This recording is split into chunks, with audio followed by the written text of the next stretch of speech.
What's up? What's up? It's the Arthur Most Experience with Deke. I'm Arthur Moats, and that's my main man, Deke. What's good, bro? Man, you know it's always a vibe. We fresh off the weekend. Father-in-law's in town. Baseball season for my little man has started. Life is good, baby. I can't even trip, baby. Life is so good. Busy. Definitely busy. But a ton of fun, though, man. It's a vibe, man. And we got actually like a ton of like just fun stuff happening around the NFL right now, too. Low key. Like when you're talking about moves that we're making, both how they impact us now, but potentially in the future. We had a particular free agent that we had been talking about a lot, potentially making his way back here. He decided to go somewhere else, so we'll obviously react to that. Jalen Hurts just got a mega deal. Jalen Hurts did just sign his deal, and obviously we know we're going to talk about that and how that impacts Lamar as well. Then from there, man, you got Mel Kiper's mock that we got to talk about because that was an interesting angle in terms of the approach he took. And if we get time today, we also had a new league make its opening weekend over the weekend, man, in terms of the USFL. So we do want to get a little bit of time to talk about them today potentially as well, man. But like I said, man, it's a good time right now, man. It's a good time for the football fans. We're a little bit over a week away from the draft obviously taking place, man, starting April 27th. Y'all know we'll be, doing a little watch party right here on the channel. So that's going to be a blast too, man. But yeah, dude, things are good right now, man. Agreed. Things are good, bro. We got a link up coming up too, man. We're going to get a chance to get out there and golf. We've been talking about that. Like, just a fun time, man. Fun time. I agree. Yeah, man. Yeah, no complaints over here. Good Heck weekend yeah. spent with some friends and family. Yeah. Some boozing. They never go wrong with that, right? Yeah, nothing wrong with that. Just good vibes all around. You're right. Heck yeah, man. I got nothing to complain about. Well, you know what? Since I feel like I don't have much to say, you want a random fact here? Man, I got this one. I've had this in the back burner. If you got a random fact, we could drop the random fact. If we need story time, man, we could come up with something.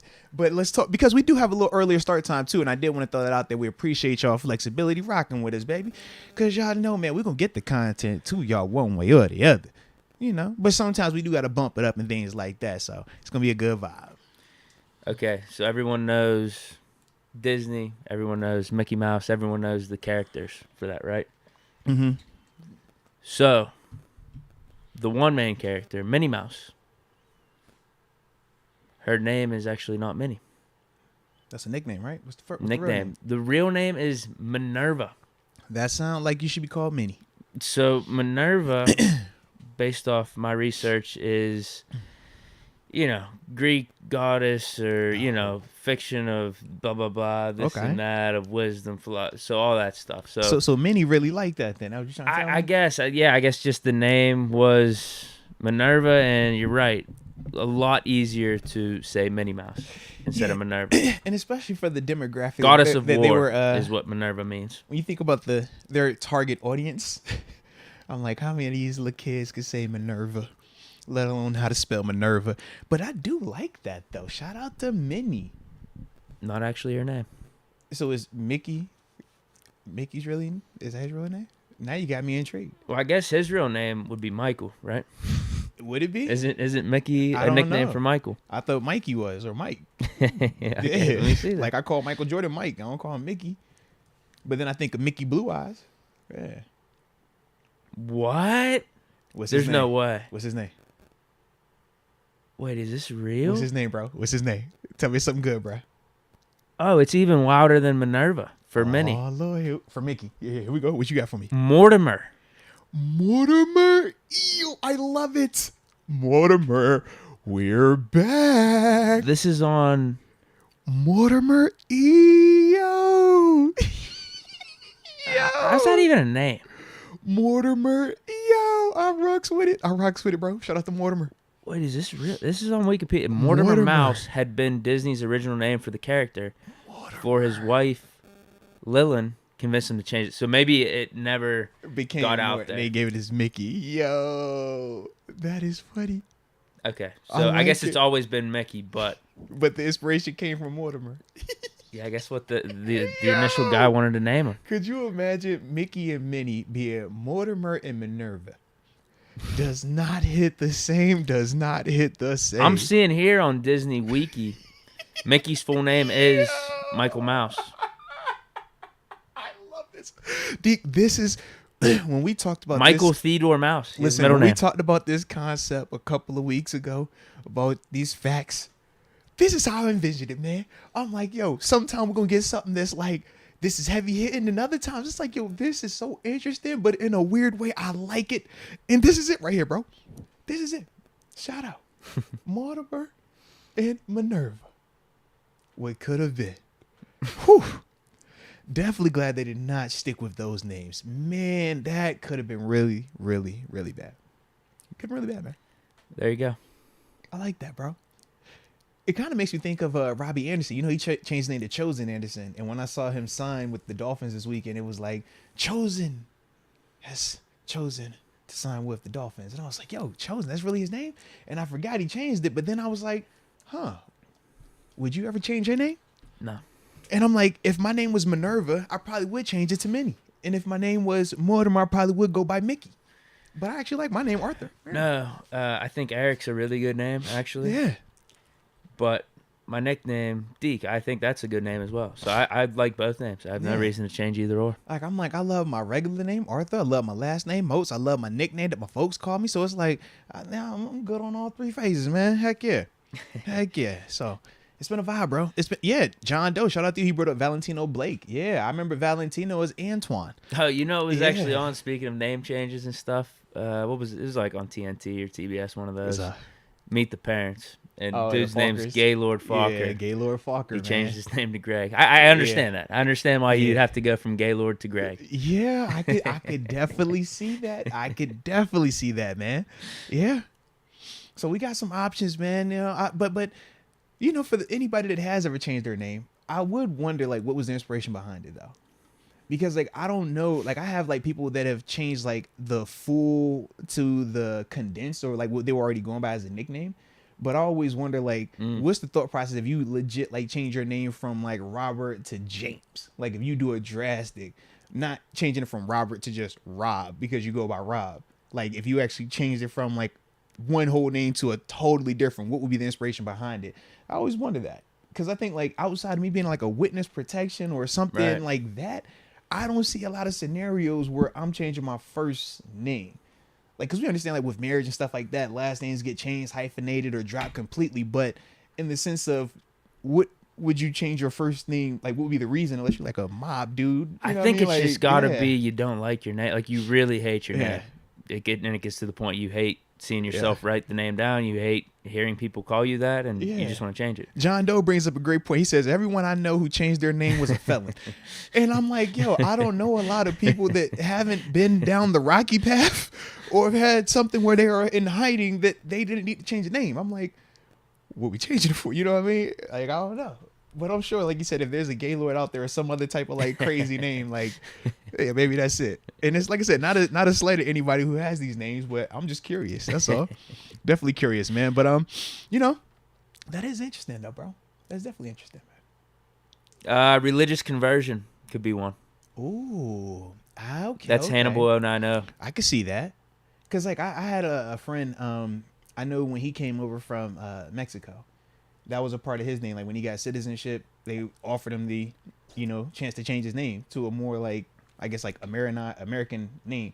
And he changed it and it was like drastically different from like his initial name. But I was like, okay, I get it. You're switching the country. You want to join the culture. And that's like, what my grandpa did with our last name, actually. Yeah. So it was like, I could understand that part. But yeah, so for religious things, yeah, I guess like you think Cassius Clay? Yeah. Changed his name to Muhammad Ali. Yeah, because he started taking Islam. Yeah, that's what we started to follow. So, yeah, good call on that one, man. Shout out, bro. Okay, respect them, bro. Hey, that was actually a dope one, man. I like how you coming in here, Deke. Just don't. I'm peeping what you're putting down. All right, I'm peeping what you're putting down. Had that one for a little bit, but we've been talking about all different things in these intros. I didn't think it would be the right thing to just force that one out there because I thought it was a good one. Yeah, you don't need to force that, but that's the beauty of the intros.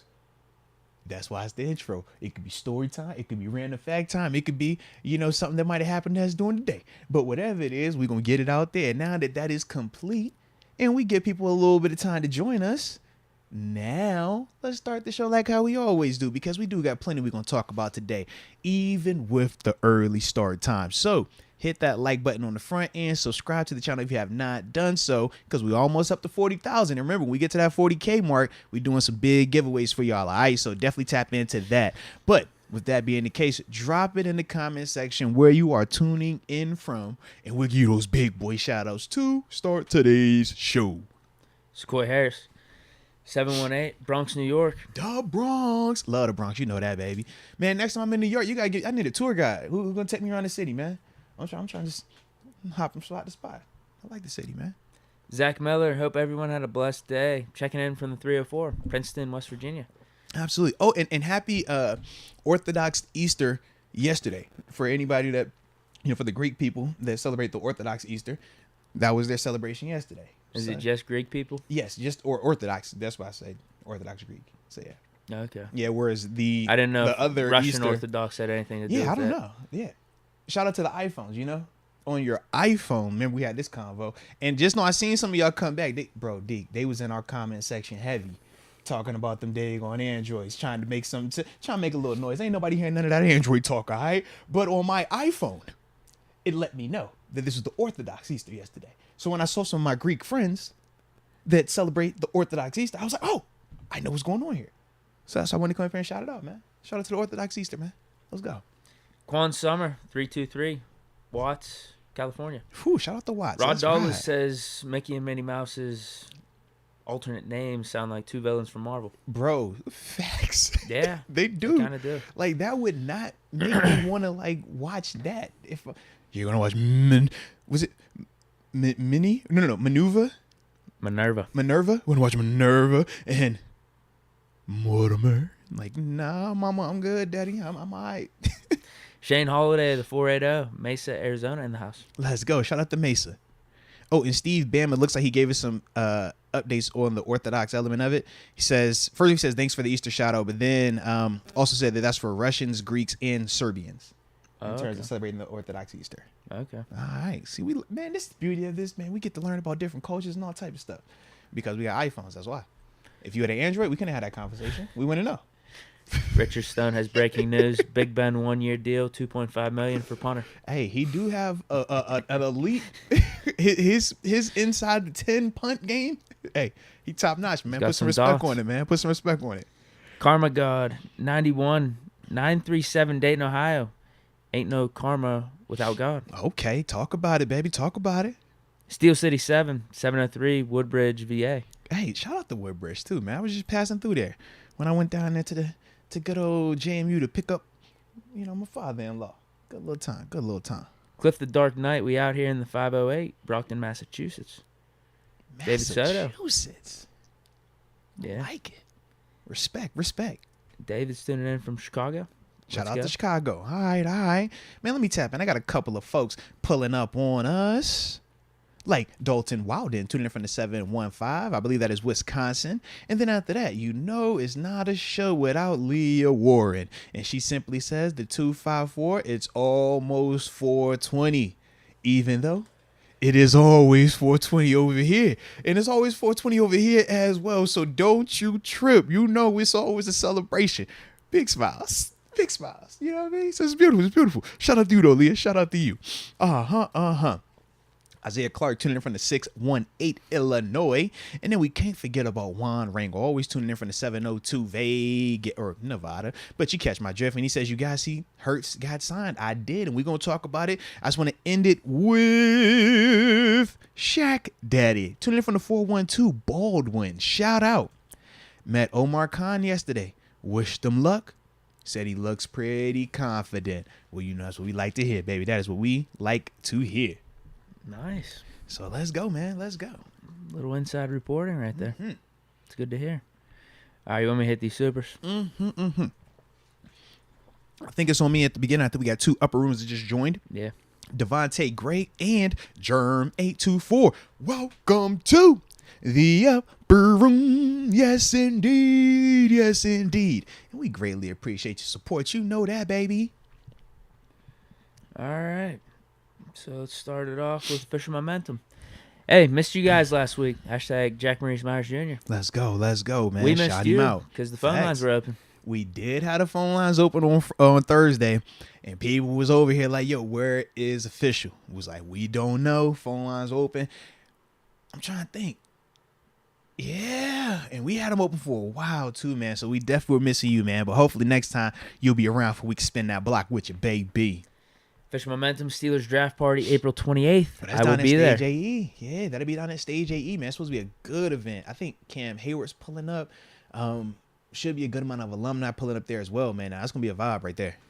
Fish Momentum, Moats, you check your inbox. I did see the tour schedule that you sent. I did see that, and just the pictures, right? That should have been the last thing I seen. You sent like a ton of pictures. Unless you sent something like in the past like 24 to 48 hours, I have not seen that just yet. But you know I'm always checking, baby. Absolutely, absolutely. Micah Emmanuel has joined the upper room. Micah Emmanuel, welcome to the upper room. Yes, indeed. Yes, indeed. Mong Yaj says, good afternoon. Just want to say, let's go Kings tonight. Ooh. Hashtag like the bean. Okay. Hashtag Sacktown. Yo, they Hashtag did. 916. They did take care of business the other day, man. I did see that. I had the little homie in the crowd talking smack to my man Steph. I'm like, bro, y'all are crazy. I love it though. But no, shout out to them, man. De'Aaron Fox, Malik Muntman, them dudes played a really good game, man. I was happy to see that. Obviously in the Moats residence, that's not the best situation when Golden State loses because wifey's a diehard. That's her squad. But shout out to them Lakers though. Lakers took care of business. Mr. Austin Reeves and company. So it was good to see that. But no, man, it was good batch of first round games, man. Yeah. You had Kawhi Leonard going head to head or going 1-on-3 essentially with the Phoenix Suns, man. But it was good to see him take care of business. Russ getting a big stop at the end of the game too to help the Clippers beat the Suns in game 1. So nah, man, definitely an exciting play-in / round 1 of games so far, man. Any news on AD? He came back into the game, so it wasn't that crazy. Did he? Yeah. That's the funny part. Oh, I can't feel more, gave him my arm. Yeah, but he came back and finished the game, still was fine. Yep. So no worries with that. The interesting thing is going to be John Morant. He took a spill at the end of the game with like 2 minutes left, hurt his hand, went right to the locker room.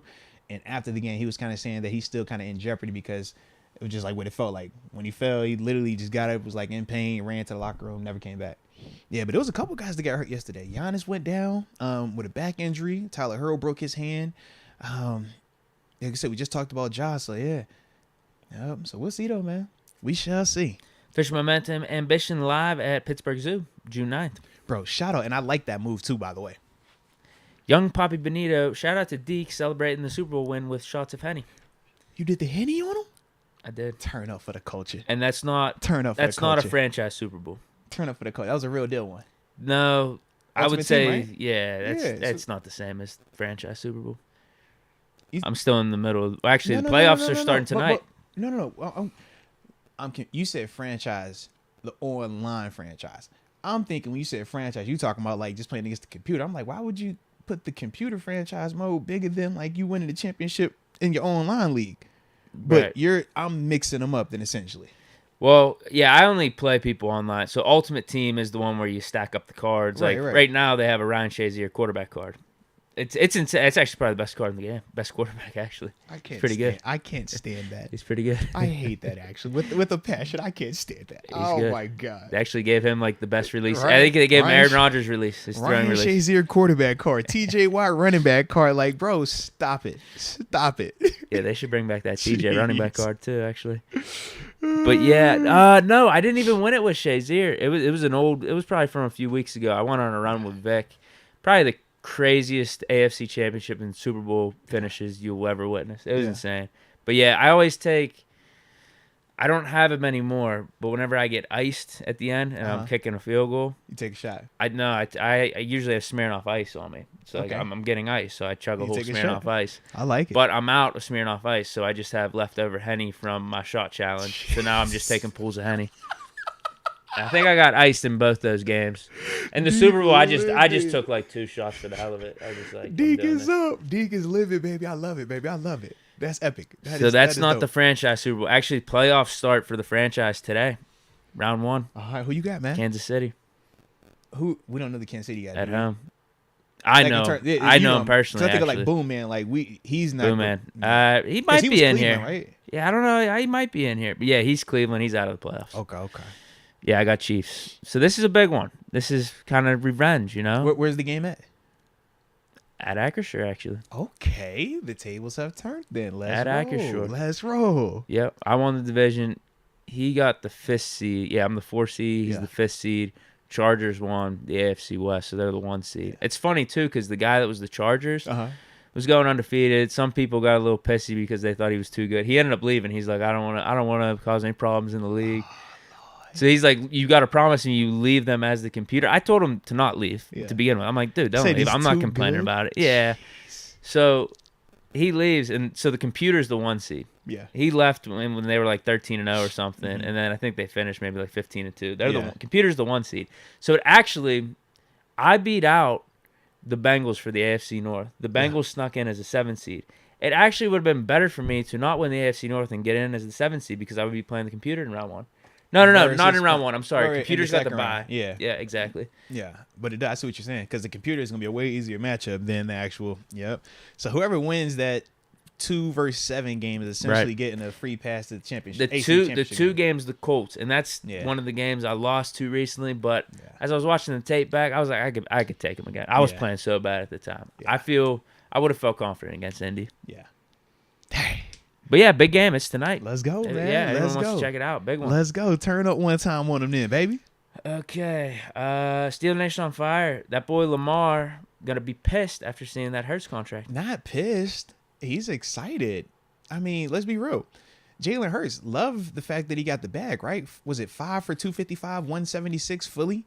That's dope for him. Shout out to his agent as well, man, taking care of the business. But all they did was just help Lamar's situation because you can't make a case that Jalen Hurts has done more, accomplished more, is more deserving to get 51 mil per year and Lamar not have a better argument for that. So if you're Lamar, you're like, bro, thank you. Because now everybody that's been telling Lamar, hey, you need to be the one to take less to let the market correct itself. Not when Jalen Hurts is getting 51 a year. Nah. Now we got to run that number up. So, yeah, for Lamar, I don't think of it as a negative. I think of it for him. It's like, yo, this is cool. That is another floor for me. It's another floor. But shout out to Jalen Hurts' agent, though, because that's the purpose of the agent, right? You want to get as much as you can. And in some cases, the agent will get you more than you probably deserve at that particular time. But at the same time, if you're a guy like Lamar who already has what he's had in terms of his individual accolades and accomplishments, that stands on anything that you're overselling as an agent for some of these other players. So for Lamar, I think for him, this is only going to help his market out even more because at first it was the Kyler Murray convo and people would say, oh, it's just Kyler Murray. We said with Deshaun Watson. What do people say? Well, that was a Deshaun Watson situation. That was an outlier. You can't really control that. Now it's Philly. What we going to say about this one? So it's like the more people like this that are getting these type of deals, to me, I don't think it hurts Lamar. I think it just strengthens his argument of I don't have to be the one to take less. I don't have to be the one to allow the market to recorrect itself because clearly multiple teams in various situations are willing to pay. They are willing to cut those checks. At least that's my perspective on it. See, I would take Hurts over Lamar. I think Hurts deserves more than Lamar. Okay. But under what basis, though? I'm with you. He just took the Eagles to a Super Bowl. That's cool, but under what basis? In terms of him as an individual, what makes? I mean, him, he had an MVP type of season last year too. He didn't win it though. It's kind of like the Carson Wentz combo, right? Yeah, but I mean that MVP is in 2019 at this point. I just feel like it's kind of irrelevant with him being hurt these last 2 seasons and not playing optimally. That's cool. I look at it like this though: you still can't take it off of him. No. Here's my thing. I don't think this hurts him. Yeah. Like, if we're talking Hurts getting, I think this comes out to be like 50 or 51 a year. 51 a year, yeah. Combine that with what Watson and Murray got. Like, it's better. It's actually better for Lamar to see that, okay, the next quarterback that got paid isn't less than like a Kyler Murray or Deshaun Watson. Right, absolutely. So, yeah, whether you agree with me or Moats on how much should Hurts or Lamar get paid compared to each other. Floor, yeah. Right. Mm-hmm. I don't think he's the way he could be mad is if he sees that there was no problems here. The Eagles and Hurts were just able to work this out. Whereas with me and the Ravens, this has been like a 2-year thing. True, but I also think for Lamar, he has to understand the variables are different. Jalen Hurts, number one, wasn't trying to get the most guaranteed money, full guaranteed contract, and he did have an agent. Agents are going to make it a smoother process. We're not taking that away. Agents are what they are for a reason, but they also get 3% of what you sign for a reason. So if you're Lamar and you're saying to yourself, I can get that same deal right now without an agent as my floor, I can get all of that without having to pay that 3% to this agent. But what if I'm able to actually negotiate and get even more, get what I'm truly looking for? And I think for Lamar, that's what he's going for. He done stood on it this long. Ain't no point in stopping now when there are other people coming along getting checks that are only going to help your argument. And yeah, the thing is this, right? So it's like for every person that could say they would rather take Jalen Hurts right now, that's cool. But all I'm saying is, in terms of the argument on it, I just think it's going to be a lot more variables that are going to be able to rebuttal from a Lamar standpoint to justify him getting more than a Jalen Hurts and going forward being that. That's all. Yeah, I just feel like the case against Lamar going into this offseason was Cardinals paid Kyler Murray a ton. Right. Browns paid Deshaun Watson a ton. Yeah. So Lamar has the MVP and has just had more success, being the Ravens quarterback versus those guys. Yeah. Individual, you're right. 100%. Mm-hmm. So if those guys are getting that, Lamar Jackson does, based off the quarterback market, I mean, deserves to equal that. And he's done it for multiple seasons as well. That's the other part. But the sticking point was like, okay, we saw how Kyler Murray played. Mm-hmm. We saw what happened with Deshaun Watson. It's like, just because they have to do that doesn't mean the Ravens do. So maybe they could be smarter about how they do this contract with Lamar. But we still had to wait and see with Lamar's peers, like a Burrow, Herbert, Jalen Hurts. Yeah. Okay, what are these contracts going to look like? Are they going to be taking team-friendly deals? Right, but now you see Hurts getting 50, which is more than what Murray and Watson got. Yeah. Except it's not more guaranteed. But on a per-year average, it's more. Watson is still the highest fully guaranteed. Yeah. But the thing is, it's like, if Hurts would have took 45 per year average, I think that cuts Lamar's argument. It does. It hurts him a lot more. But because Hurts took 51, that's the part that I'm saying. I think it only strengthens Lamar's standpoint, because now Jalen Hurts is the good guy. He's the poster boy. He's done everything he's supposed to do. He's been cheap. He came in here and he took them to a Super Bowl. They didn't win it, but he had an MVP caliber season, was healthy, did all the things that you needed him to do. Has he done it for 4 years? No. But he gave you enough where you feel very confident in him. Philly was just smart, and they said, we're going to go ahead and pay you now. This is the same situation I think of Baltimore in a couple years ago when Lamar did win the MVP. No different than Hurts coming off of the Super Bowl appearance, Lamar coming off of the MVP. Philly just said, we're not going to wait until it gets to this point where now it's going to be this contentious thing back and forth. Is that because he had an agent? It could very well be. I just don't think it's a negative that Lamar doesn't have an agent, because all we're talking about is the difference of if you're going to get that same deal as your floor, because Lamar, that is the scenario right now for him. He could go in there, I feel like today, and say, just give me the Jalen Hurts deal, and all of this would be over with. But he's going to be able to do that and not have to pay that 3% as well. And I think that's a big difference when you're talking about what that 3% is going to be in terms of the value of that contract. So for Lamar, I just think this is only going to help him out. But Eric Keller, this is the Chiefs guy. Yeah. He says, Red Kingdom rise. Fake news. I'm trying to think, man. Y'all just lost y'all best wide receiver, Juju. So what y'all gonna do? Huh? How y'all gonna handle that? I forget who he has. I think he picked Jalen Hyatt in the draft. Ooh, okay. He likes to run with Pacheco. Okay. Some of the tape I've seen in the past. Yeah. Who's he throwing to then? You know who he has? He has DeMonte Casey. I let Casey walk.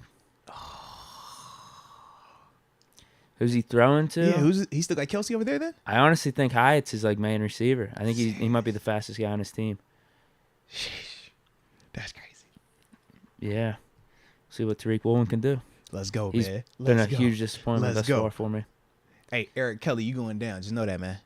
Karma God 91, Moats and Deke, you have to respect both Android and Apple users. Without either, no one would support the channel. Much love, fellas. No, big facts on that, man. Hey, I'm for it all. We should have gave the Michael Jordan response. You're right. They all stream. They all click in. We each other, baby. All right. What did he say? Republicans buy sneakers too. Heck yeah. I was like, that's Android users, they watch YouTube too. They super chat too. They stream. They become upper room members. I get it. Hey, Boost Mobile, Cricket. Oh, I'm trying to think. Any other Sprint? We got love for all. Yeah, is y'all. There a third? I don't know.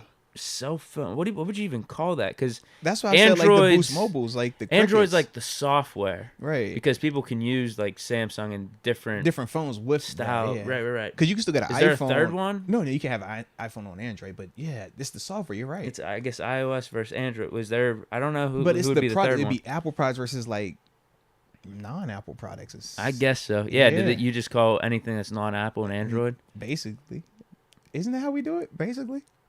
I think that's what I'm asking. That's I don't know if there's a third one that yeah. we're missing here. That's definitely how I do it, man. It's almost like in politics, the Green Party or the Independent Party. Right. Is there that for the cell phone world? Like, sheesh. Steeler Nation on fire. How about those Lakers pulling it out? That's what she said. You better believe what she said. She don't like it either like that, but it was happy to see that the Lakers were able to take care of business, man. Like I said, man, whenever your role players, man, give you what they did in terms of Austin Reeves and Rui Hachimura combining for 52 points, that's major. That's the type of stuff that you typically get at home, not on the road. So the fact that you got that in game one on the road, man, that's huge because you got to get one when you're on the road. You know that. I just got to read this. There's a Tesla phone. Bro, what? Mike Ruiz is saying, yeah. Huh? For real? That's what he's saying. Like the car joint. Like Tesla has their own phone? That's what he's saying.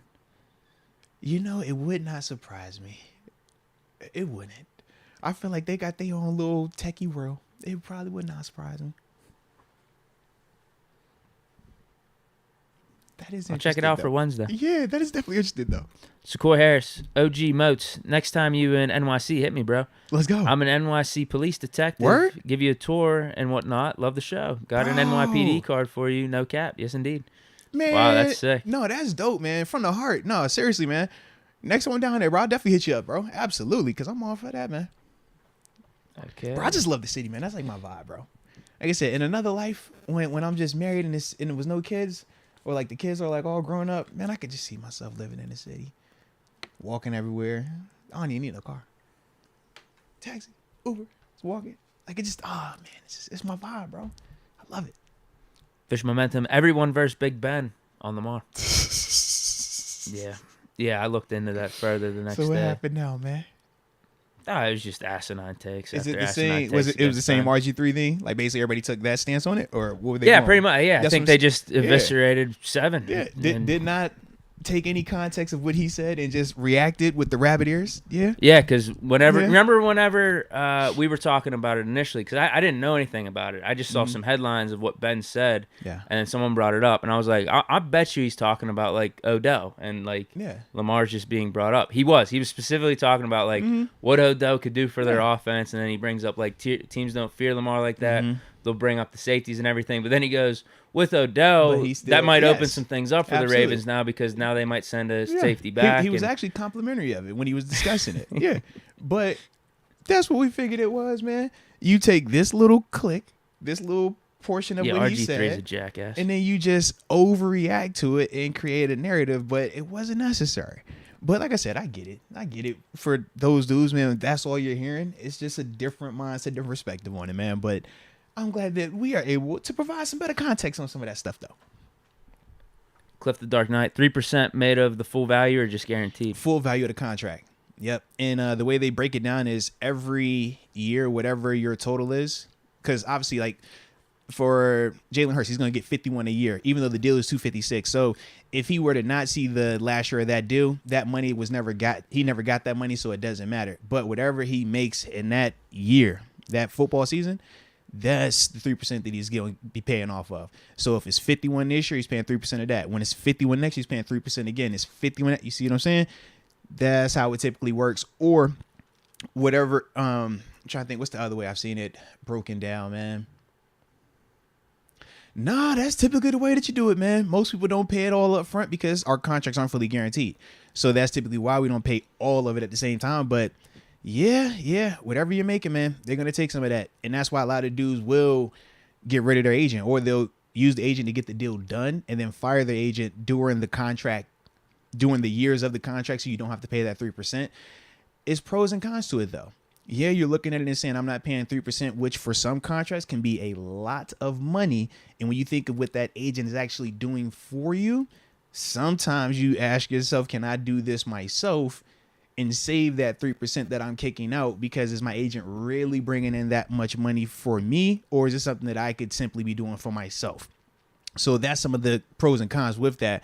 But not everybody is built to have no agent, because if you're not a star who has all of this accolades and knows all of this in terms of, like, Lamar's to the point where he doesn't have to prove that he's a top quarterback in this league, is what I'm trying to say, because his stats, his accolades, and who he is as a brand is already there.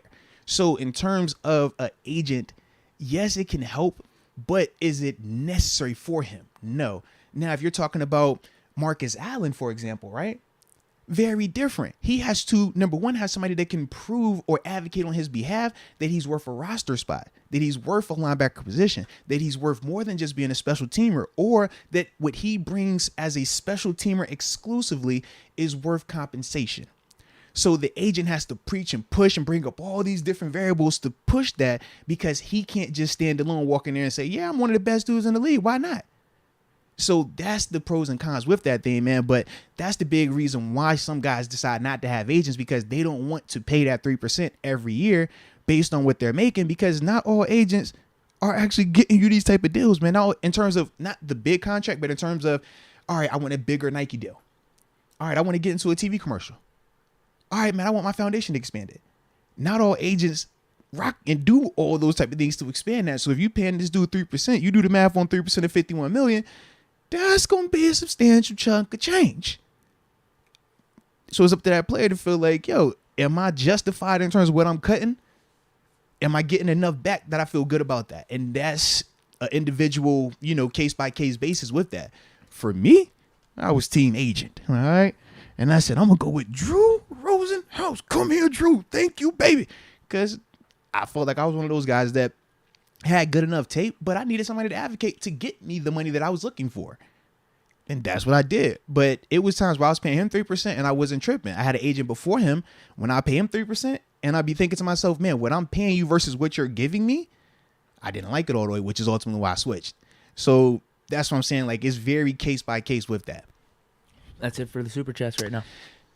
All righty. And shout out to the people that joined the party now. They said, okay, we usually start at 4. Y'all hit us with the 2:30. They was a little tardy, but now they here. Cool. Now they getting it popping. So salute each and every one of y'all that are here, man. Hit that like button and subscribe if you have not done so, because it is time to tap into today's first topic, and that is us discussing our one of our recent signings, Tanner Muse from the Seattle Seahawks. A little bit about Tanner, a little backstory on him. Played at Clemson. Excuse me. Played at Clemson, was a 3rd-round draft pick to the Vegas Raiders in 2020. Ended up getting hurt, if I remember correctly. So never ended up playing, was on like the injury reserve practice squad type situation out there. Then from there, signed to Seattle in 2021. Was out there for 2021, played in 6 games, and then played in all 17 games last season with 1 start. Linebacker, former college safety he honestly played the same role that like a Trenton Simpson and Isaiah Simmons, like that apex / like pseudo safety nickel linebacker role. That's what he played at Clemson. Looking at him in Seattle, they had him playing some of the inside linebacker spot, the will linebacker, but mainly a special teams dude right now.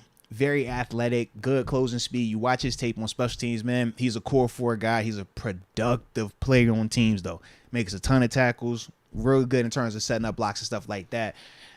Does he have the potential to grow into a off-ball linebacker in terms of a starter in this league? I kind of have my doubts. He's athletic. He has good straight line speed. His lateral is where, he takes some of the hits. That's where he's a little bit not as rangy as you would like him to be. And I think he has good eyes, but fundamentally, when you're talking about how he is reading certain plays from a linebacker perspective, those are things he's going to have to clean up to really be a down in and down out starter in this league. But in terms of his athletic ability, I think he's more closer to Cole Holcomb than probably a Landon Roberts. In terms of like his frame, not as thick as those dudes, but still good size. But to me, like I said, more of a special teams dude for us right now than per se a real like rotational linebacker for us, if that makes sense. Yeah, I don't think you can complain about this signing. And it was something that you brought up last podcast whenever you started talking about Jameer Jones getting released. And I was like, I don't really care, to be honest with you. But then you said, he's a special teamer. And combine him with Marcus us not Allen bringing back Marcus Allen, Benny Snell's still out there, Derek Watt's still out there, Miles Boykin. Like, we have a lot of teamers. special teams guys that we just haven't really brought back or addressed. Now we have, probably a Landon Roberts or some of those dudes maybe like could play some special teams. Yeah. Right. But we said the difference was this. Landon Roberts was more of a special teamer in a Robert Spillane type manner, where Spillane is defense first. His role on special team became condensed the more he starting on defense, right? Whereas when we think of Marcus Allen is exclusively special teams. Mark Robinson was exclusively special teams. So when that's what you do as your main thing, it matters a lot more. So when you're out there, the productivity should be better. Whereas for some of the guys who do that as yes, my main job is I'm a starter or I'm a heavy rotational offensive or defensive player, special teams is more so I'm doing it, I'm committed, but this is my priority. This is my second. Whereas when it's the flip and that's the priority, that's when you could talk about a guy like a Miles Killebrew, right? And we're like, man, how does he stick around? Why do we keep re-signing? Because that's his main thing. He's not trying to crack that defensive line because he knows that's not it for him right now. But he treats special teams as his starting spot. And you could just see the detail with it. And that's the thing we're talking about, core teamers versus a guy like a Landon Roberts, who is going to be more of a defensive guy for us, who's going to moonlight on special teams. Right. Can get us those snaps when we need them. Yeah. Now, with Muse then, do you see his path exclusively just being that going forward? I think right now, yes. But I would be interested to see what he looks like in the preseason and OTAs because he is athletic. And that's the one thing that I do like, because the big knock with Robert Spillane was, man, we knew he was going to have great effort, do everything fundamentally sound, and give us what we needed, but he was going to be limited in terms of just his speed, in terms of, his hips. That was who he was. Whereas with Tanner has the athletic ability that Spillane was kind of missing, per se. And the question is, can he catch up from in between the ears standpoint to where Robert Spillane was, matching that with the athletic ability, but you also got to do it in a short span of time because we didn't invest a ton in you. So you don't get 2-3 years to develop. It's, all right, OTAs are going to start. Actually, they should be starting tomorrow, the 18th. If I remember correctly, talking to the homies, they should be getting ready to start soon. I saw people walking into the building today. Saying. Yeah. Because when I talked, I was literally, was it Press? I was Presley Harvin was talking, doing the event last week, and Nestle was like, yo, a lot of dudes just get back in town because we're in there next week. The reason I knew it was 18th because when I had G, I remember him being born. I had to come up there and get my little OTA workout in. Phase 1. Shout out to Garrett Gee. He want my chest to get big back then. You know what I'm saying? But anywho, so yeah, with that, man, I think Tanner, though, he does have a chance to, like I said, in terms of his athletic ability, it does give him the potential to do it, but it's a condensed amount of time. So he's really going to have to put his best foot forward in these next month, 2 months to really carve out a role. Otherwise, by the time, preseason actually hits, you're not going to be moving up to like take one of these Cole Holcombs or Landon Roberts, or if we draft something, like I don't see him bumping up past any of that right now. I still like Mark Robinson over him. Mark Robinson's been in the system. Mark Robinson, to me, athletically matches it, but just seems to have a little bit better feel for it right now. Whereas Tanner, I love his size. I love what he brings, but it's just when you're watching him, it's like, what are you looking at? You're talking about on defense. Like the defense side. Special teams, though. Special teams, I have no complaints. Special teams, when you can put him out there, we're going to feel good. He'll make tackles, we'll be good. But in terms of him like evolving to more than that, that's the difference with it. Yeah, because that's what I was going to be curious about. Because I thought the Steelers were interested in him coming out of Clemson, from what I can remember. And he does athletic. He does fit that mold of intriguing prospect, athletic, a tweener. Could he be your athletic linebacker? And it just seems like it hasn't really panned out for him in the NFL from that standpoint. But he still has made a living being in the league. This will be his, I don't know, what's this going to technically be his fourth year? Well, fourth. Yes, and I think like third official credited season because he had to be on like the active. You know what I mean? Okay. So technically this would be his third active season if he does remain on our active roster once the season hits. Yeah, that's what I was wondering. Do the Steelers see him potentially being one of those type of guys for us, like what maybe they wish Marcus Allen could have been. I think, or what they would hope to be drafting in like a Trenton Simpson or a Drew Sanders. Do they believe this guy could be that? He's in the conversation the same way Mark Robinson's in the conversation, the same way, even a dude like a Chappelle Russ is in the conversation. We're just looking at athletic, could this develop into it, little flyers, right? We don't have to invest a ton in these players. Undrafted, claiming off of waivers, this dude was released, like it's that type of vibe. But if it does click, then great. But if not, then you have a really athletic special teams unit. Right, because he was a 3rd round pick. Right. And the thing is, you'll take a super athletic special teams unit if that's the bare minimum. That's the worst case, because that's where you talk about your roster just being better. When we start getting into the non-starter portion, we're talking about numbers 30, or not even 30. When we're talking numbers 35 through 46, 35 through 56, or through 52, that's the special teams guys. That's the portion where you're like, if we still got some dogs here, now we can kill you in all 3 phases. Now we can be a bully and all this stuff. And that's when you have these teams where it's like, okay, the offense is bad this week, special teams defense got us out. Special teams bad this week, all right, offense defense got us out. Defense is bad this week, all right, offense special teams got us out. And that's so everybody can pick each other up. So we do have some of that right now. And the Tanner Muse pickup, it does keep that there in terms of the bare minimum. But we want to see, can these guys develop into something special? Because if they do, then that's great value. And that's what you shout your scouting department for. Yeah, nothing wrong with this move. Yeah, heck yeah. But to me, man, he's going to be competing with Mark Robinson and company. Like, that's the move. You know what I mean? Doesn't stop us from taking Drew Sanders or Trenton Simpson. Correct, yeah. If we still going to take who we want to, because this is still at the special teams level, but this is a Mark Robinson, this is a Chappelle Russell, this is, the non-Landon Roberts, the non-Cole Holcombs.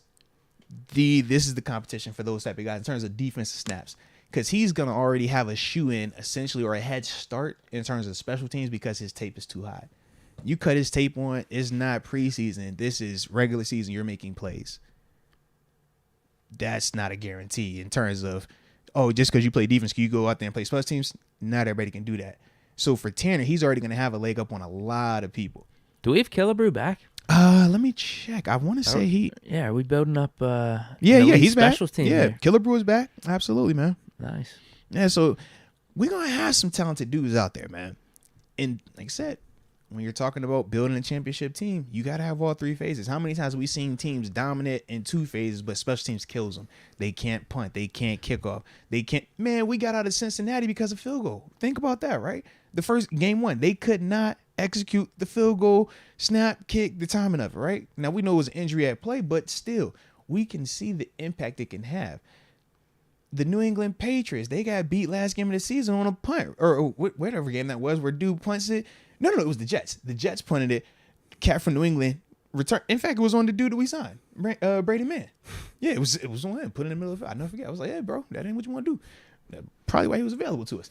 But yeah, Jets fans are so happy he's gone. Yeah, it's placement, bro. Like, I don't care how strong your leg is, man. Get it out the middle of the field, bro. It can't be there. That kills you. That kills you, man. I'd rather that punt be short with a ton of hang time than be booming in the middle of the field, bro. Middle of the field, it is doomsday scenario. You're like, bro, where that ball in between the hashes? All right, bro, buckle down, man. It's go time, baby. We're about to be fighting for this one because it's just too much space, man.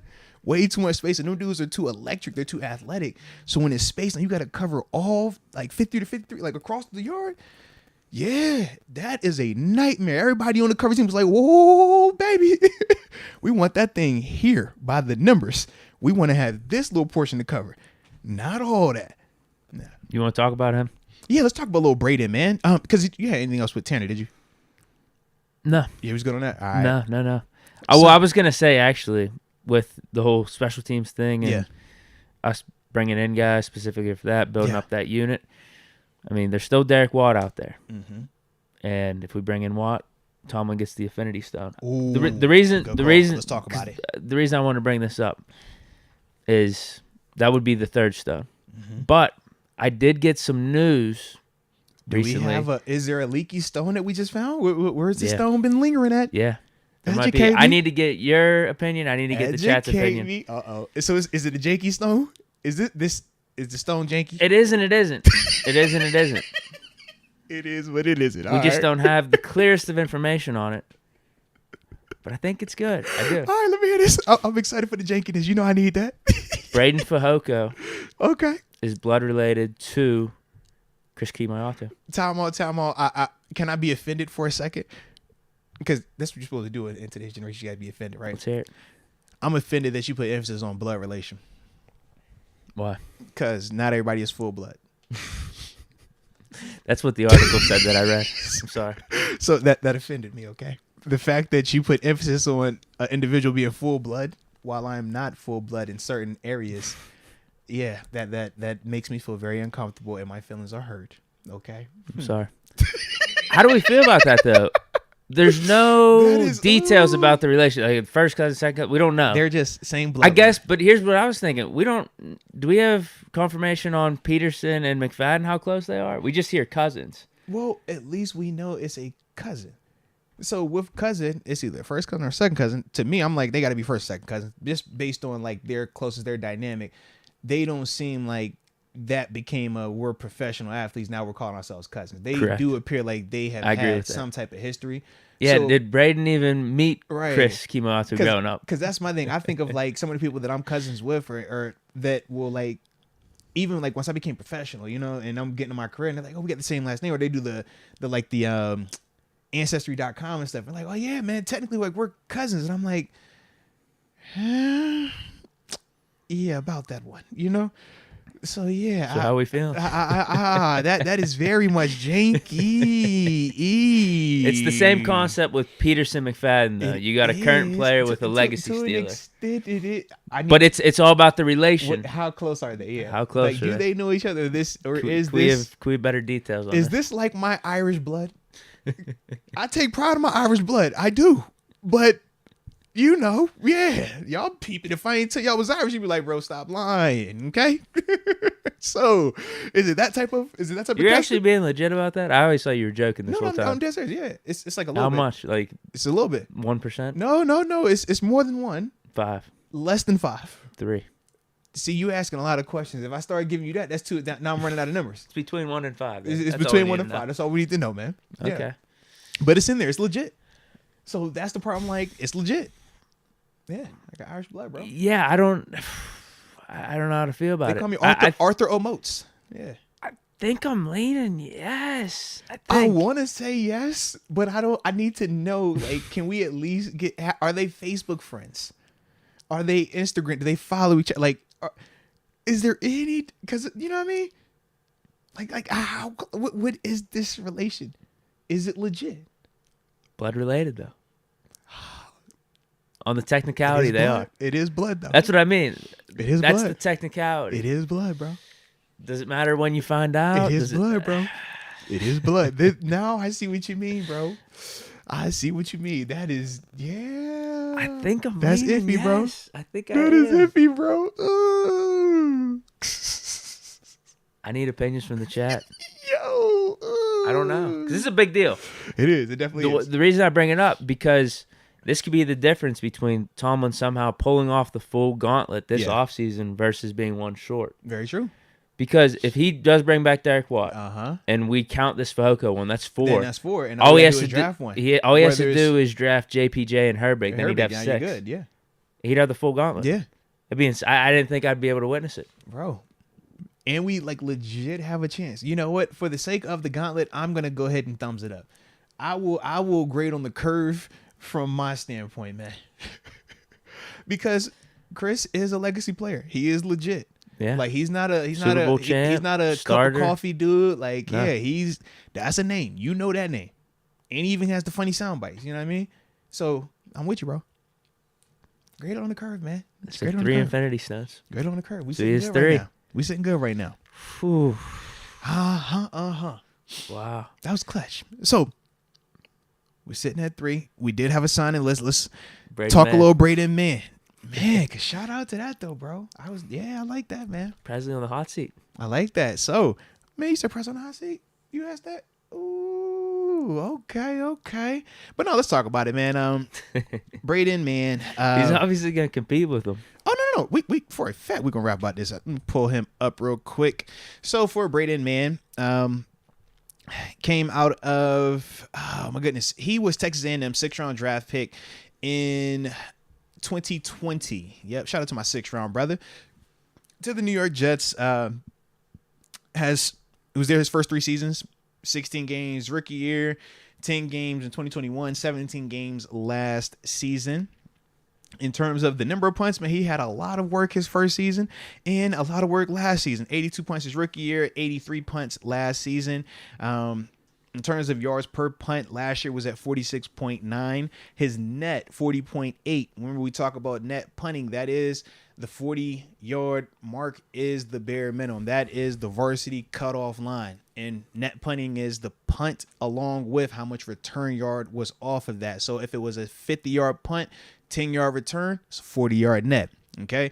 So when you're talking about, the 40-yard net, he has had that the past 2 seasons, 41.6 in 2021, 40.8 this season. So we do like that part. In terms of punts inside the 20, he had 27 last season. In terms of touchbacks, he had 8. So pretty good in terms of getting those punts inside the 20 in certain capacities, and at the same time not having a very, very high amount of the touchbacks. So in terms of Braden, what is the knock on him? It's just the consistency part. With punters, we talk about placement, we talk about hang time. Those are some of the things very similar to what we talk about with Presley Harvin. If we bring up Presley and his numbers, I'll pull them up because they are very similar low key. But that's the thing, man, when you're talking about Braden, his issue is just more so consistently doing it. So that was ultimately why they moved on from him. But for us, with Presley, this is going to be his competition. This is essentially a 1v1. Whoever wins this throughout the offseason will not more than likely, they will be the guy. I do think it's a good pickup, though, because this is a guy that does have a ton of in-stadium experience. He has had some, pretty good punts, but he also has some punts where he's sure he would want them back. And that's the thing where you're talking about those experiences. I do like the fact that we're going to have a guy that has been in this league a couple of years coming in to compete with Presley versus it being another rookie coming in. Because with rookies, it's just a different style of punting collegiately versus professionally. But this still is a scenario where Presley should win this.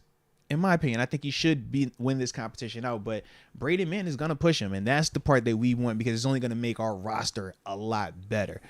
At least from my perspective. Yeah, apparently this dude was not a fan favorite with the Jets. They wanted him gone so bad. Actually, some of the threads I was reading, they said he cost them like 2 or 3 games or almost as much as the quarterbacks were last year.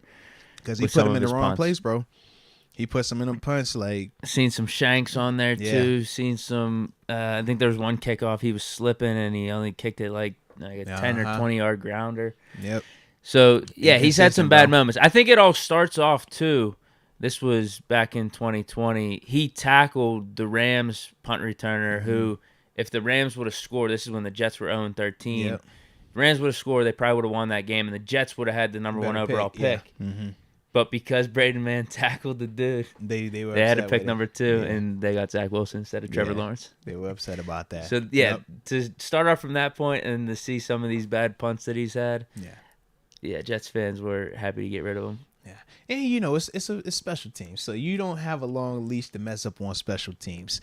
You start doing stuff like that, we're like, we don't even value you to the same extent as an offensive starter or a defensive starter. So your leash is a lot shorter, and rightfully so. But yeah, what you done brought up, that's legit, man. When teamers are costing you games, essentially, think about how we look at Marcus Allen. People was like. All because of him getting a couple penalties. We had that game in the law. Yeah. I think we were up like 10 points and he did that penalty. But it's like, man, you get a couple of, one bonehead thing here or there, people look at you very differently when you on special teams. So for Braden, that is very much a part of it. But I'm with you. In totality, I like the pickup because maybe him and the Jets, it's just like he needs a fresh start. Yeah. Because he had a few things bad happen up there and maybe they're never going to be able to look at him right. Mm-hmm. But coming out, he was like a legit prospect. Like to get drafted, bro. Yeah, to get drafted as a punter means bro, you're talented. Yes. You actually have to be good. Absolutely. In the 6th round too. Like that's when we talk about Presley. It's like think about Presley was the Ray Guy Award winner. So was this dude. I think he won a couple years before. Like, that's the best punter in the collegiate level. Like you don't just waste and we don't call it waste, but like essentially if you're taking a punter, we look at that as like, are you about to waste a pick on one of these dudes? Yeah. So if you're using a draft pick on a punter, you feel really good about this dude, man, from a talent perspective. Yeah, I feel like it's just good competition for Harvin because I'd say since we drafted him, a little bit underwhelming for his total career. But I will say this, I do think people are overblowing the negative from Presley's last year. I actually thought he was good for us last year. He had 2 or 3 bad shanks or really bad punts, but outside of that, I thought he was pretty consistent. We could rely on him. It was more so the residual from the rookie year. It's kind of like we talk about with Deontay. Deontay can come out here next season and drop the ball 2 times, but it's gonna feel like 5 solely based on the career. You're right. If Pickens drop one in, it's like whatever. No one's gonna trip on Pickens dropping. As soon as Deontay drops a pass this season, we're gonna be like, oh, here he goes. Like, and it's like, no, but that's the residual part. So for Presley, one bad punt this year, all of our minds go back to every bad punt that he's had throughout his time here. And is that fair? No, but that's just how life is. Like, we get it, you know? So to me, I just think for Presley, he's going to always deal with that, especially while he's playing in Pittsburgh. It was kind of like what we talked about even with Jordan Berry. Remember his final year here when him and Prescott are competing, and people were... Barry outplayed him. And people were like, nah, man, Barry sucks. And it's like, no. And then we look at Barry in Minnesota. That first, he's like, no, Barry done went up there and done what he's supposed to do again. And that was just the residual part of it. It's one of them things, man, it's the gift and the curse of playing at the same spot for multiple years. People remember. They gonna remember your great moments, but they also remember those moments where you're just like, I want to rip my hair out. And for those guys, they play positions where it is highlighted. When you're the punter, that's like playing quarterback. You have a bad punt, that's like throwing a pick. We're gonna remember it.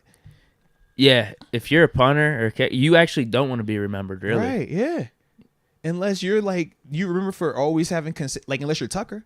Yeah, unless you're like Vinatieri or Tucker, you're hitting the game winners and stuff. But outside of that, you don't want to be remembered that much. The dudes we talk about, you just want to know, okay, we can always count on him for 40, 45 yarders. That's it. You remember all the bad ones, man. Like Sean Sweezum. Think about it. Not memorable at all, but you could always throw him out there. He was going to make kicks. He was so accurate. So consistent. You felt good about it. Yeah. You're absolutely right, man. And Presley has been, you're right. The last 2 years, there's been some memorable bad punts. Yeah. But he had some dots last year. I thought he was good. Man. I thought he bounced back in a major way. He was not a problem for us last year, I don't think, in totality. And we also said the context surrounding the year where he was struggling, said my man lost his father and his grandmother all during that season. Remember, we talked about when he had his father on the sideline and stuff like that, and then it was a couple of days later he passed away. And this was all while being a rookie, all while having expectations of being a draft pick. So it was a lot at play, not making excuses, but it is the context. But that's just the professional element. And we talk with Coach Tomlin about seeking comfort. It's like, yes, that is all legit. But in terms of the game, nobody cares. They don't. You got to still go out there and execute. And it, like I said, it makes your mind warped in terms of how you have to like shut off emotions. But that was very much at play for him. And now we saw a year removed from that where it was able for him to have some normalcy. Talk on the week, it was like, yo, he has normalcy. Now it's like, you know what I mean? You're getting better. You're just more confident in everything surrounding you. And it's not as fresh either, you know? I'm not saying that the pain of losing somebody ever goes away, but it's just not as fresh. You know, so I just think for him, that does help him out, so to speak. And that's the part where I'm just like, I like the competition for him because I don't think it's ever a talent thing with Presley. Presley has a heck of a leg. He has beautiful accuracy. And I've seen him do all the things that we want him to do.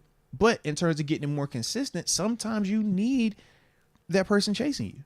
Sometimes you need tighten up a little bit. Yeah, that person to make you look over your shoulder, so to speak. Because if you don't have that, then what is the true pressure that you're feeling? Yeah, you might tell me we'll replace you. You might tell me we'll sign somebody. But if he's not here, it's all words, sir. It's lip service, you know? But when that dude is actually here and he's like, man, I done started for 3 years as the punter. I done played in this league. I done some things. It's different. Now you like, bro, I got to prove it. Okay, you here. You really think you like that? We got 2 Ray Guy Award winners. It's like, you think you like that? Okay, well, bet. Let's go see. Let's go to the deep end and who's going to come out of this thing. And that's what you want. That's the switch you're trying to get Presley to hit. Or you trying to see if Braden can hit that. For Braden, what you spending to him? Hey, bro, man, the Jets ain't want you, man. They drafted you and gave up on you in 3 years. They got everybody thinking you terrible out here. We taking a chance on you. But hey, this dude right here, I don't know if you can be able to get him, baby, because he Ray guy too. And he homegrown. He full blood. How you feel about that? All right, say less then. Say less. You say he homegrown? Well, all right, that's mine then. I'm going to put that homegrown head on my mantle. You think Tomlin's using that full blood phrase? I don't know, but I know for me, I ain't think of full blood, not full blood. When I came here, though, I was like, they said, oh, he's drafted, so that's his spot. He's been here. I'm like, all right. Well, they say homegrown instead of full blood. We about to have some Steeler heads over here because I'm going to get me a jersey. That's what you're saying. I'm going to get me a jersey. Oh, all 5 of y'all was here before? One of y'all going to be going home sad because I'm going to get mine. And for Braden or Presley, somebody's going to have that mindset. And one of them's going to come out of there. 2 dogs, 1 bone. Somebody coming out that thing. Your confidence better be right, baby. That's all I'm saying. Yeah. But shout out to him, though, man. Like I said, I do like the move for both of these dudes, though, for Braden and for Press. I think it's only going to be a benefit from this, man. Again, going back to what I've said multiple weeks here in a row, I don't think we've really made a bad move. Yeah. There's another, yeah, good. Like every move we make, like, yeah, this makes sense. Get the competition where we need it. We're getting the depth where we need it. We're upgrading certain positions where we need it. I love where we're at right now. And like you said, this is a little bit over a week away from the draft. Mm-hmm. So just another thing that we don't got to worry about right now. Super chats. Let's tap in. Alexander Watson has joined the upper room. Shout out to Alexander Watson and welcome to the upper room. Yes, indeed. Yes, indeed. Cody G. What's up, bros? Send a mock to you, Mr. Arthur. I hope it gets shown sometime. Yes, sir. JPJ is a Steeler. Mm-hmm. Nah, shout out to JPJ. Shout out to you, Cody G. Yeah, I'll definitely check that out, man. We usually do our mocks on Thursdays, so I'll definitely tap in. I'm having to think about what we want to do. I think it's next week, yeah, because the draft be Thursday. I'm just trying to think in terms of getting more of y'all mocks that y'all been sending in, at least getting them talked about on the show as we lead up and get closer to it. So, we'll play around with it, but I'll definitely check you out, though, Cody G.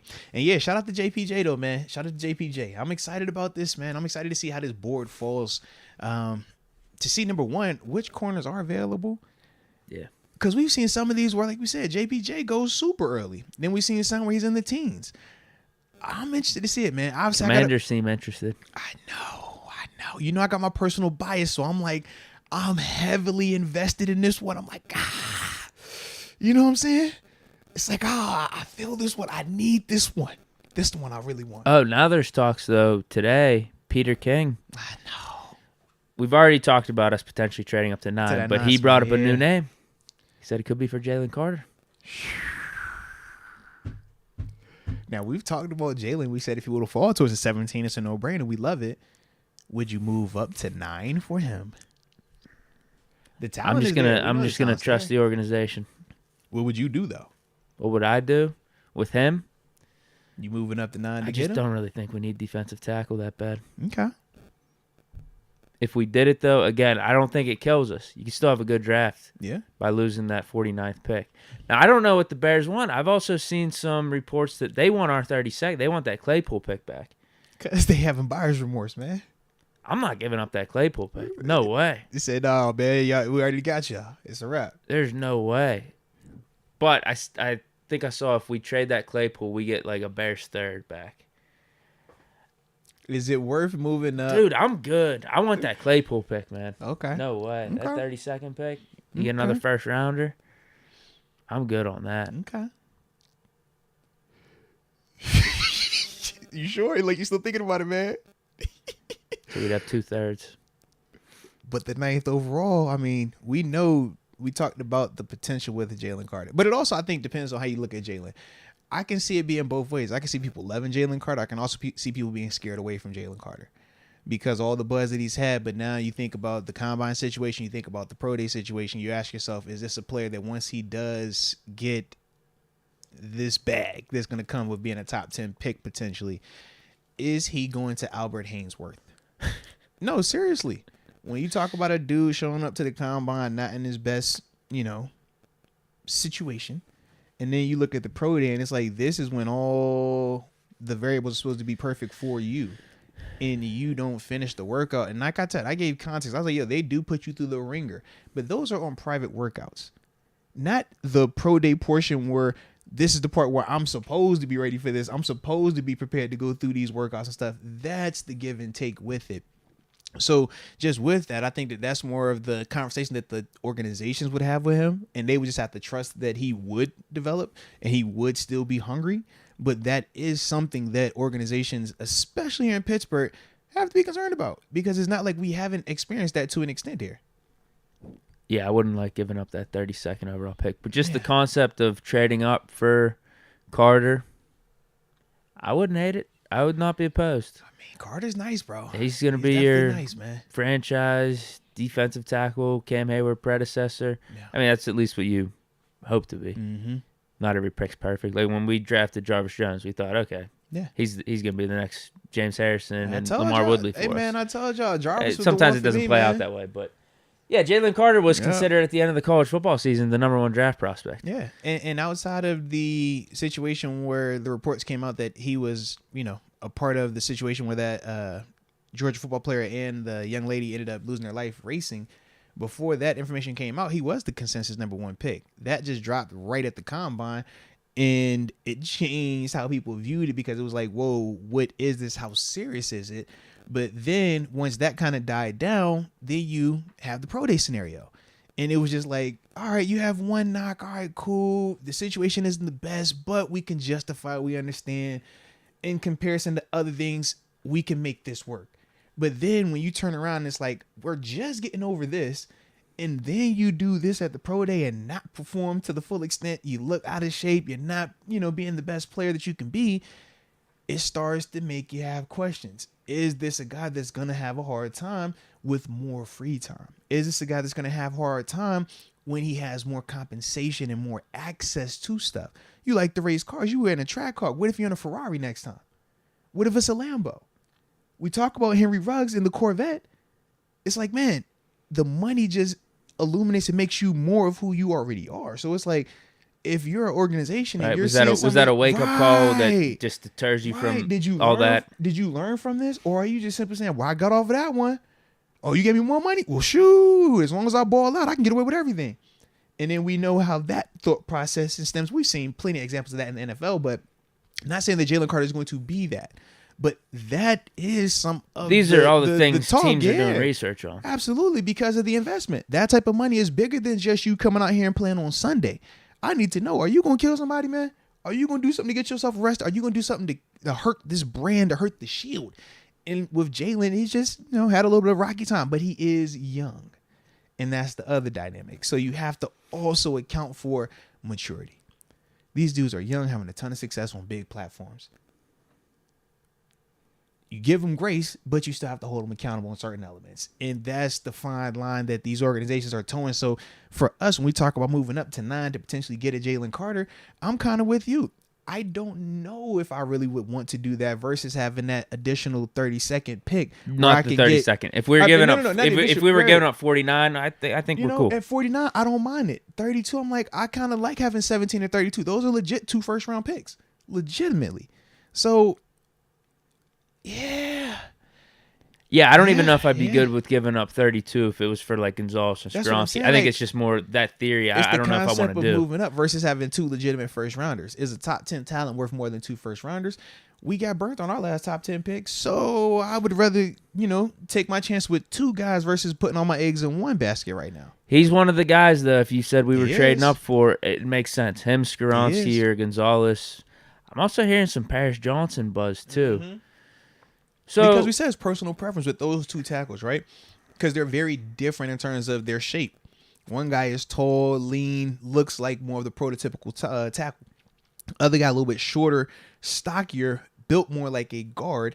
But depending on how you look at the technique, the guy that's built like the guard has the better technique. But the guy who has the better size, you're like, can he develop? Because if he does develop, then he has the higher ceiling because of the body type. So it just depends on what you're willing to do in terms of that risk right there. Right. The difference between Carter versus the other 3, though, defensive tackle right now is not even in the top 5 of needs, I'd say. Yeah. It's just not. But how you look at Cam, though. Yeah, is Cam 1 year left? Or is it 2 years left? No, here's what I'm thinking, though. Like, we got corner, left tackle, slot receiver, edge rusher, and then I'd say linebacker, all before defensive tackle. Right now, I get what you're saying. If hey, we're building for the future. This guy's going to be Cam Hayward's predecessor. I get that. But right now, I don't know if it's in the top 5. But I think this is a cop-out answer. I'm gonna trust Omar Khan anyway. Like if you're trading up to get Carter and it's still not one of your top 5 needs, you must think really, really highly of this guy. Yeah. And it's going to be worth it in the long run. Yeah. It'll be worth it in the short term too, because he'll play still. Well, Trust me, he'll play. If Jalen Carter is committed, he has a chance to be our best defensive lineman. He has a chance to be better than DeMarvin Leal. He has a chance to be better than Larry Ogunjobi. He has a chance to be better than Cam Hayward because of how athletic he is with that size. That's the unique part. That was what made Tuitt so unique. Tuitt, it just couldn't develop to the consistency part of a Cam Hayward. But if it could, that's freaky. Jalen Carter puts you more in mind of athletic, bigger Tuitt. Like, those are the type of dudes that are game changers. The J.J. Watts, the Aaron Donalds, it's just like, yo, the Jeffrey Simmons. I'm trying to think who's the other cat that just got paid. Oh my gosh. But these like big, rangy, athletic D tackles that can legit wreck your game, run game or pass game. That's the potential that Jalen Carter has. So you justify like, hey man, I'm gonna have you as the rotational guy in year 1, but once it does click and you're more fundamentally sound on a snap in, snap out basis, well now I might have the best D lineman in the AFC for the next, 5-10 years potentially. So that's kind of like the pros and cons to it if you do make that move for Jalen. And then it would just go hand in hand with we're building the trenches and are going to be big bullies. We're just going to bully you after bully. Forget everything else. Yeah. Forget everything else. We're coming here to punch you in the face. No one's running the ball against us. We're not going to shake you. We're going to punch you in the face. Yep. That was Cody G. Already read his. Steeler Nation on fire. I want Marcus Allen back with Snell and Watt also. I mean, shoot, they all dope players. I mean, in terms of their role on special teams, they've all produced to that standpoint. The big question when you're talking about those guys is more so for them, are they trying to expand their role at their positions versus just being teamers? Do they want to go to a role for Benny Snell where he maybe can be the number 2 running back? If you're Marcus Allen, do you want to go into a situation where you get a chance to compete to be the dime linebacker? Those are some of the things that I think for them, they have to decide. And at the same time, the organization has to decide, do we want to continue on with these players who haven't really been able to carve out a role offensively or defensively? And in some instances, we've seen guys surpass them. Jalen Warren surpassing Benny Snell on the depth chart. Mm-hmm. Mark Robinson surpassing Marcus Allen on the depth chart. When it's things like that take place, you start just simply cost-benefit analysis. These are all 4-5 year players, right? That still costs, even on the minimum. That costs. I can go draft a dude or get an undrafted guy. He's going to be a lot cheaper. Give me the same exact role per se. Maybe not the same productivity because I'm not going to, discredit what these guys do. I'm not going to do that. But you just feel like I can offset the loss of a Marcus Allen by bringing in Tanner Muse and then signing an undrafted guy out of JMU, for example. And they'll come in here and fill out my core group, and then this dude will develop into a really good teamer in 3 to 4 years. And then we'll see where we're at right there. And then if we don't like it in terms of what we want to pay for him or we don't think he can develop into something more, then we'll just reset the clock. It doesn't cost us anything.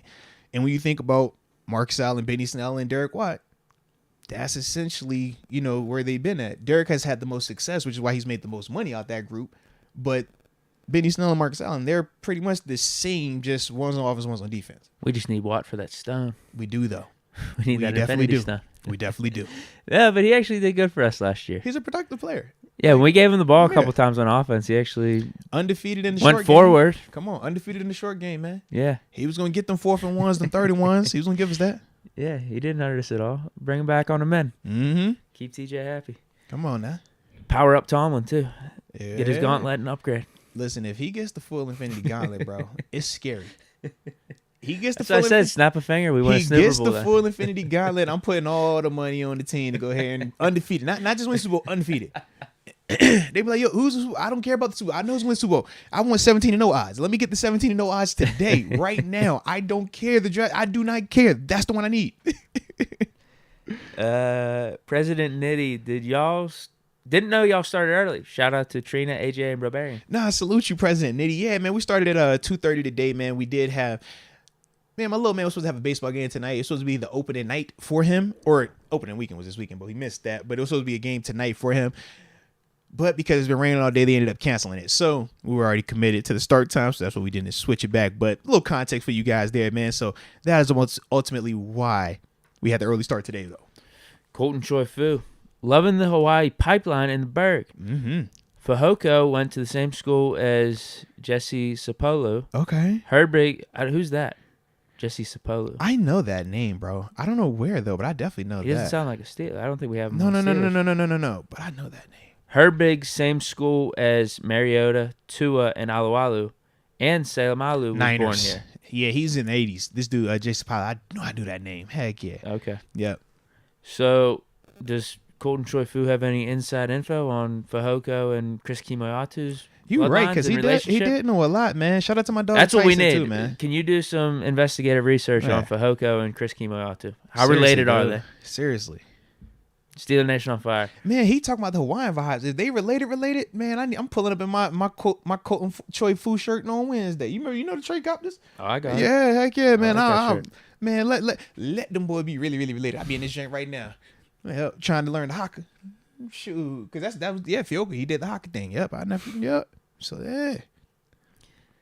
Steeler Nation on fire. What if Jalen Carter falls to 32? That's a no-brainer. I would definitely take him there. I like him at 32. Oh, we're thinking about taking him at 17 we if he take falls. him. Yeah, we're just simply say we don't want to give up the 32nd or 49th pick to move up to 9 to take him. That's what we would say. But yeah, if he falls 32, that's the whole purpose of us wanting 2 picks. Because you're going to essentially get 2 first-round talents, 17 and 32. There's no way. There's no way he falls to 32. Though, bro. Joey Weaver, struggling with some college work. Do you have words of advice? Yeah, man. Take it one day at a time, baby. Sometimes it's going to be something that you just don't get. And that's all right. Sometimes it's going to be some stuff that you do get, and that's going to be all right, too. But at the end of the day, man, control what you can control. You know, you're going to put your work in. You prepare the way that you prepare. And as long as you put your best foot forward at the end of the day, that's all that matters. If it hits and it's great, great. If it doesn't, you still look yourself in the mirror and feel good because you know you put your best foot forward and preparing for it. But now if you're not preparing and you're struggling, well, that's the part where you got to look yourself in the mirror and also say, did I truly do enough? So that's what I would say, per se. Yeah, just do your best. Yeah. Tito Whitaker gifted membership to I Am Pat Frymouth. Shout out to Tito Whitaker for being a dope person paying it forward. And then can we spin the block and shout out to I Am Pat Frymouth. And welcome to the upper room. Yes, indeed. Yes, indeed. Didn't we just talk I Am Pat Frymouth's mock? That was Thursday, yeah. Yeah, he had the crazy trades. He did. Shout out to you though, man. Definitely. Young Poppy Benito, are y'all both going to be lit for the 420 show? Hey, man. Well, first off, every day is 420 in the Moats residence. But yes, the plan is definitely to I will definitely be lit. I know that's Thursday. We're gonna have a little early start time on that day too. Now that I think about it. Yeah, because you got obligations. He got post game. Yeah, he got some obligations afterwards, so it's gonna be a little controlled for him per se. But yeah, I'm gonna turn up for the coach one time because I got to go to the school that night, man. It's a celebration of excellence. So I'm gonna go walk around, look at my kids' artwork. So I'm gonna be on what, yo? I'm gonna be on what?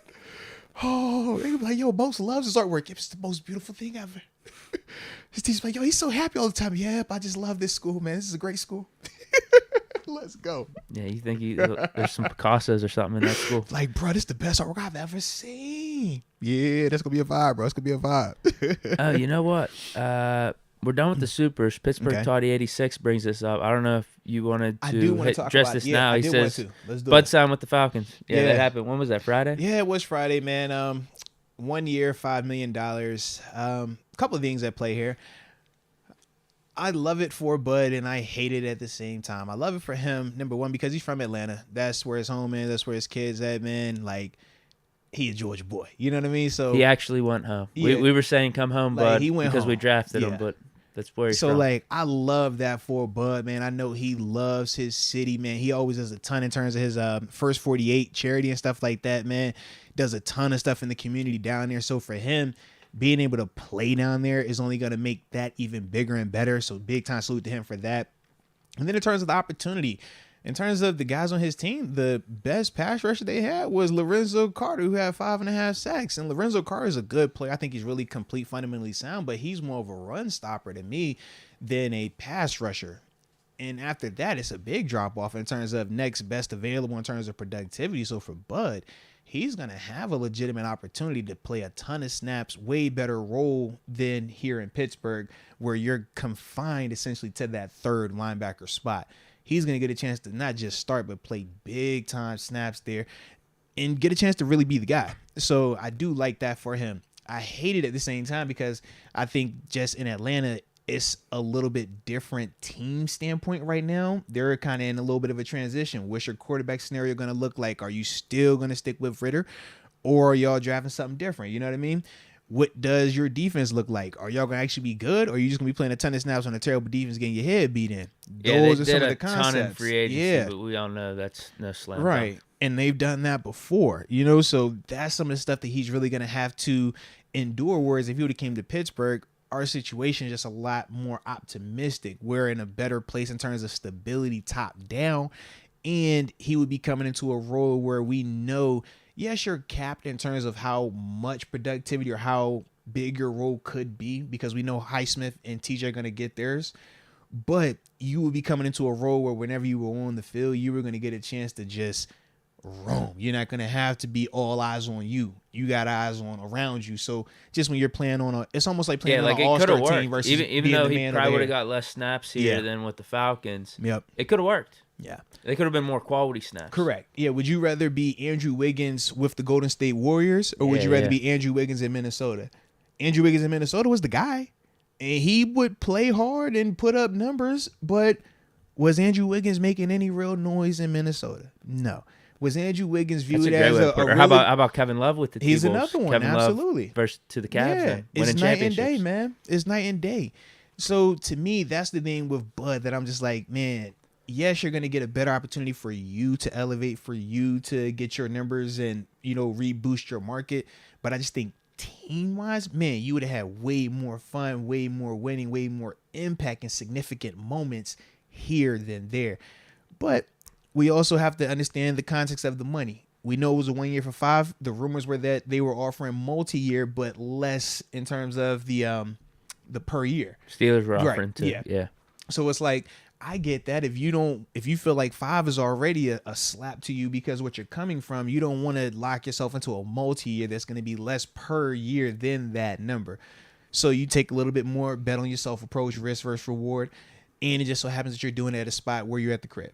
So it's like, it's a lot of things with that. Like I said, I like it and I hate it. When I hit him up afterwards, I'm like, bro, I'm happy for you, but and he's like, I get it, bro. It's all love. It's like, yo, it's good. It's fine, bro. You're going to still eat. But that's just, it's like, man, I wanted you here. But I get it, that would have been man. sick. I get it, though, man. I wonder why we just couldn't offer him a 1. Did we want like a certain level of investment from him? No, I just think it's more so when you're talking a 1 year deal, do you want to pay Bud $5 million to back up 14.5 sacks from Alex Highsmith and TJ Watt, the defensive player of the year from a year ago or from 2 years ago, And it's like, do I think I need to pay $5 million on a backup for 1 year, or would I rather find something I could pay 2.5 to or $3 million to, or just draft something? I think that's the conversation. Whereas for that 5 is not base though, right? That's up with the incentives. I thought it was with the incentives. Yeah. And we don't do the heavy incentives also. Yeah, I was going to say, why couldn't we just done 2.5 or 3 and then maybe incentives at the 5? Because if he would have hit the incentives, he would have been balling out. Then it's a great situation, yeah. But we typically don't do incentives. Typically, we don't. Yeah. And for him, if it is, okay, your base is 3.2 or whatever his base is, but you got the chance to get 5 if I go out there and get 10 sacks. Man, I'd rather go there than stay here and just have a 1 for 3.2 and I'm the third rusher. And there's nothing incentivizing me to get 10 outside of I'm going to be hitting the market again next year. So it's the business part of it. We're in that situation because Alex Highsmith stepped up.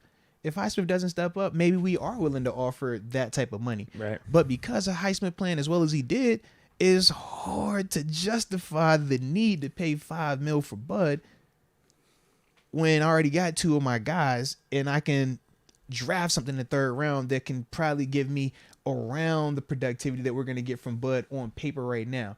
But we just know with Bud, he had the higher ceiling. He had that chance to really go out there and do something crazy for us. But I just think that's the business element of it, though. Yeah, it's a bummer. It is, man. It is. It's a bummer. It's not the end of the world, but this is one I would have liked to see get done. Yeah, without a doubt, man. We couldn't throw in some incentives. Hey, you know the person that's enjoying this, though. We couldn't throw in a little something. You know the person that has the party instead right of a now. 2-year deal, on, make man. it a 1-year deal. Come on, man. It's one person in Pittsburgh right now that's enjoying this part, though. Bud not coming here? Yeah. Let me think. It's only to me. It's only one person, man. Highsmith. Yeah. It's like, bro, you don't touch my number. My value is still my value. You don't have any leverage right now to say why you don't pay me. Because if I leave, who is your replacement right now? You don't have that on the roster still. The longer that goes on without us having a legitimate person to say, hey, this is a first rounder. Hey, this is a guy that has done 10 plus. This is a guy. Alex Highsmith has leverage. So for Highsmith, this is a great move. For Highsmith, you don't say anything. You just let that ride. You be like, yep. Hey, Bud, I'm going to like your picture. Thank you. Hey, you deserve the bag. I'm going to share it on my story. Good work. Good choice, Bud. You know what I'm saying? Excellent move. Going home. There's no place like home. Yeah, nothing like home, Bud, huh? I'm telling you, bro. If you Highsmith, that's what you're saying right now. You like, thank you, bro. All y'all talking this Bud noise is cool. Yeah, it helps the team, but that hurts my bag. Now my bag stays my bag right now, man. Thank you, Bud. Thank you. Right. Yeah. Definitely right. Absolutely, man. Cody G has gifted an Arthur Moats membership to Leah Warren. Shout out to Cody G, man, being a dope dude, paying it forward, and Leah Warren. Hello. Welcome to the upper room. Yes, indeed. Holding it down in Killeen, Texas one time. President Nitty, post-draft, can we go over all the new and cut players? Oh, yeah, big facts. Yeah, we definitely will, man. Anytime additions and losses. Yeah, anytime we get new, like big moves like that, where we're going to have a big weekend or a big change in our roster, we're always going to do that. Whether it's draft, whether it's the final cuts coming out of training camp, going into the regular season as well. Yeah, we'll definitely tap in with all of those new additions, keep you up to date, man. And yeah, I have film sessions for a good amount of those guys too, man. I was shopping this weekend. Otherwise, I would have had a Tanner Muse, show y'all some of his special teams element. But like I said, I was out of town, man. Okay, that's it for the super chats. I like it. Yeah, what time? We started at 2:30. I'm so confused. Yeah, So 2.5 hours would be 5 o'clock. We're at 4. Oh, so we good then. All right, we got time then. Heck yeah. Because we still got topics. Okay. So yeah, man, let's tap into this next one real quick. And this should be something that we left over from last week. Mel Kiper, though, man. He did release his most recent mock draft, Mr. 4.0. And since it is getting closer and closer to the draft, it's always just cool to understand, the thought process with some of this stuff. Obviously, we talked about the idea or the concept of us flirting with trading up to 9. That's a whole different, batch of players that we potentially would be looking to draft. Whereas if we stayed at 17, it's going to be a whole nother batch of guys depending on the run of these positions, stuff like that. So shout out to Mel Kiper. This is what he gets paid the big bucks for. So it's only right that we give a little reaction to his mock draft. So let's tap in. Figure we started out, man, read, all of the first round picks off. And then from there we come back, focus on the 17 joint. But yeah, man. Sure. Yeah. I like and Steelers Girl 517. Are you late? Not really. Kinda, maybe. You not late. We just started early. I had stuff, going on later today.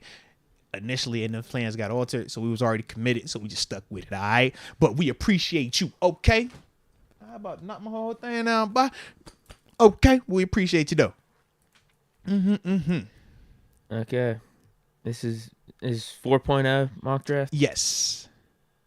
Yeah, he did 2 rounds. He saw Mache do 2 rounds. He decided to bump up his game a little bit. Low key, was about this, bro. I don't think Kiper was doing 2 rounds. He was only doing ones, and we talked McShay's 2, and then literally the next day, Mel was like, I got you. You ain't the only one with heat. I got heat for y'all, too. I said, all right, I like it. Carolina Panthers at number 1. Take a quarterback. Is it Anthony? Out of the SEC. Is it Anthony? If it's Anthony, I'm going to lose it. Bryce Young. Oh.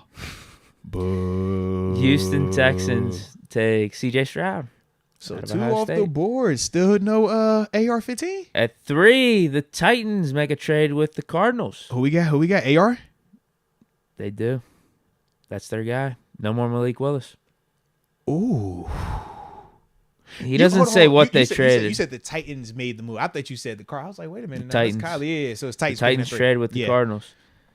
You said no more Malik. There's no more Tannehill too, huh? Both gone, yeah. Yeah. He doesn't say what the trade is. It's just a trade. Colts.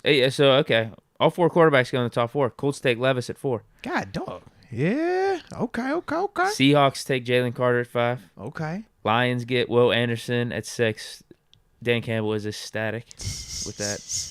Las Vegas Raiders take Witherspoon. Could you imagine Dan Campbell really with Will Anderson, bro? He'd be so pumped. He'd be ecstatic. And Will would be dope there, too. Oh, he would be a perfect fit. Oh, man, he would. Las Vegas Raiders take Devin Witherspoon as the first corner at 7. I've seen that. I've seen some Falcons. of that, man. Nolan Smith, Georgia. Ooh. Staying in the state. Okay. At 8. Chicago Bears and at remember, 9. Think about this, though, right? So Mel has Nolan Smith going at 8. When we talked McShay, didn't he have... He had us taking Nolan at 17. No. I don't think he had us taking Nolan. He had Nolan going in the teens, though. No, you're right. He had him going before us. It might have been Charles Davis mock. I was looking. I was like, yo, he had Nolan there going at 17 to us. I'm like, yo, this is great. Yeah. Wow. 17 to us, man. Yeah. But it's just, I'm just more so just putting emphasis on him specifically, how some is top 10 and then some is falling, like I said, into those teens. It's interesting with him, though, man. Chicago Bears take Darnell Wright. Oh. Offensive tackle out of Tennessee at 9. Is that the first off the board? It was. Wow. Yeah, before Skoronski or Paris Johnson. Eagles take Skoronski then at 10. They are ecstatic with that, I think. Yeah, that's great for Jalen. At 11, the Cardinals. This is the Titans spot. This is after they did the trade. They take Tyree Wilson, defensive end out of Texas Tech. I like him, though. He's good. He's definitely a good player. I've seen, who were we talking, man? It was one draft. They tried to have Tyree going before Jalen Carter. Or no, it was Tyree going before Will Anderson. That's what it was. And I was just like, yo, I don't see that happening, man. What are we talking about? I might even talking about that low-key. Man. Right. Houston Texans. Oh, no. You know who it was. That was us. It was Chris Sims. It was Chris Sims with his top 5. On Thursday, we was in here. Yeah. I remember us talking about this. He had Will Anderson as his 5th guy. Right. 5th edge rusher. Like, make that make sense. Houston Texans at 12 take Jackson Smith and Jigba out of Ohio State. Let's go. The Jets at 13 take Broderick Jones, offensive tackle out of Georgia. Patriots at 14, they get Christian Gonzalez. That's a steal for them. Man, at 14. Whew. I'm not happy about that. I am not either. Packers at 15 take Dalton Kincaid, tight end out of Utah. I like that. 16, the Commanders. Sons of guns. Take JPJ. Sons of guns. You bums. So leave them alone. The top 3 corners leave are them alone. gone here. Paris Johnson is not gone. He's still available then for us at 17. Jordan Addison still available. Deontay Banks. Manuel Forbes. Right. Trent Simpson. Kalijah Cansey. Brian Brissett. That's a good amount of names that we haven't named just yet, man. Right. But Kiper has us taking Zay Flowers. The Turn next up AB. for the culture. Turn up for the culture. He has us taking the next AB. Turn 17. up. Turn up. Okay, I like that one. You're right. He did have a unique approach with this. No one really has Zay Flowers mocked to us. You're right. I do like that though. Okay. Let's round out the rest over of this round. Paris Let's come Johnson. back. That's hard to believe. I need if to Paris know. Johnson's available. That's hard to believe. Let's see where Paris ends up going. We'll finish reading these off, and then we'll come back to see specifically why he has us taking Zay instead of, like you said, a Paris Johnson. Lions take Bajan. Bajan. We got Bajan, baby. I don't forget. I love what you say. We got Bajan. Woo, it's Bajan. Yeah, Lions at 18 take Bajan. Buccaneers take Paris Johnson Jr. at 19. All right, I can see 20, Seahawks, Miles Murphy, defensive end out of Clemson. Chargers get Jordan Addison at 21. He get to stay in L.A., huh? That'd be fire. I guess you're right. That would be fire. Ravens at 22 get Deontay Banks. I could see that happening. I wouldn't like that, but I would like that for him, though. And he gets staying right in Maryland, too. 23, Vikings take Forbes from Mississippi State. Jaguars, Lucas Van Ness, little slip down the board. Ooh, Yeah, Jaguars take him at 24. Mm-hmm. 25, Giants take DJ Turner, cornerback out of Michigan. Yo, DJ done stepped up in this day, man. The combine really Top boosted him 25 up pick. even more. I love his athletic ability. I just thought he was inconsistent on tape. I think his technique got to be better, man. But he does check a ton of boxes, though, man. Dallas Cowboys take Michael Mayer, tight end at Notre Dame, to replace Dalton Schultz. See that. 27, the Bills. Who we got? Trenton Simpson, linebacker out of Clemson. Okay. Little Tremaine Edmonds replacement there. All right, it'd be a lot. That's rangy, athletic in there. I like that. Okay. Bengals at 28 take Brian Bresee, defensive tackle out of Clemson. Saints at 29 take Kalijah Cansey, defensive tackle out of Pitt. So you put him down there with Cam Jordan? Yeah. Yeah, I like that. We have a first-round trade here late in the first round where the Seahawks move back into round 1, trade with Philly at 30, and then the Seahawks take Hendon Hooker. Geno Smith's replacement. So he does get in that thing. All right. Chiefs at 31 take Will McDonald IV, defensive end out of Iowa State. Yep. That is the end of the first round. All right, so let's spin the block on Mr. Zay Flowers and ultimately see why Mel Kiper decided to mock him to us instead of why, like I said, instead of a Paris Johnson or even a Miles Murphy or a Deontay Banks. He says, this is a round where we could see a run on receivers. Flowers is actually my top-ranked wideout. I love his explosion and ability after the catch. Pittsburgh's wideouts had just 5 touchdown receptions last year, which ranked last in the league. The 5'9" Flowers, isn't he 5'10"? Hey, grade him on the curve, man. Yeah, give him an inch and a half. 5'9" Flowers is a dynamo out of the slot, but he had plenty of grabs lined up outside, too. He'd be a nice fit with Deontay and Pickens. Quarterback Kenny Pickett had a special connection with former Pitt teammate Jordan Addison, but I think Flowers would be the better pick for the Steelers. No mention of AB. Kiper needs to get better on his analysis. Or maybe he left that part out intentionally because that's a lightning rod name. You start comparing him to that, and it's like, woo. AB's turned over a new leaf, though. You hear him recently. Don't fall. As an owner, he's like, I understand fall for it. the team first mentality now. Fall for it if you want to. I can't believe he said that. Yeah. What are people supposed to be like? Oh, great, AB. Like, we're so happy you found that out now. Thank you for Thank you for this enlightenment. You couldn't have found that out like 10 years ago. What are we talking about here, bro? When you actually were playing on a team. What are we talking about here, bro? Yeah, he turned up a dude. Oh, he did. Hey, he even gave 7 a compliment. Did he? I mean, kinda. It's the most underrated quarterback he's played with. 7. It's compliment-ish. Did he say that? Yeah. I need to see the video. It's on social media. You should be able to find it. It ain't hard. It's on there? Yeah, it's up there. I need to see. He was doing a little interview, man. I'll break it down. He was doing a little interview. Man, dude was like, yo, most underrated quarterback you ever played with? It's like, Ben Roethlisberger. I think it's how you said it. Yeah. I'll have to look at it. Mm-hmm. I don't mind the Zay Flowers pick. I don't. I just don't think we would take him over Paris Johnson. That's going to be a hard sell. But at the same time, I just don't see it. I don't see it.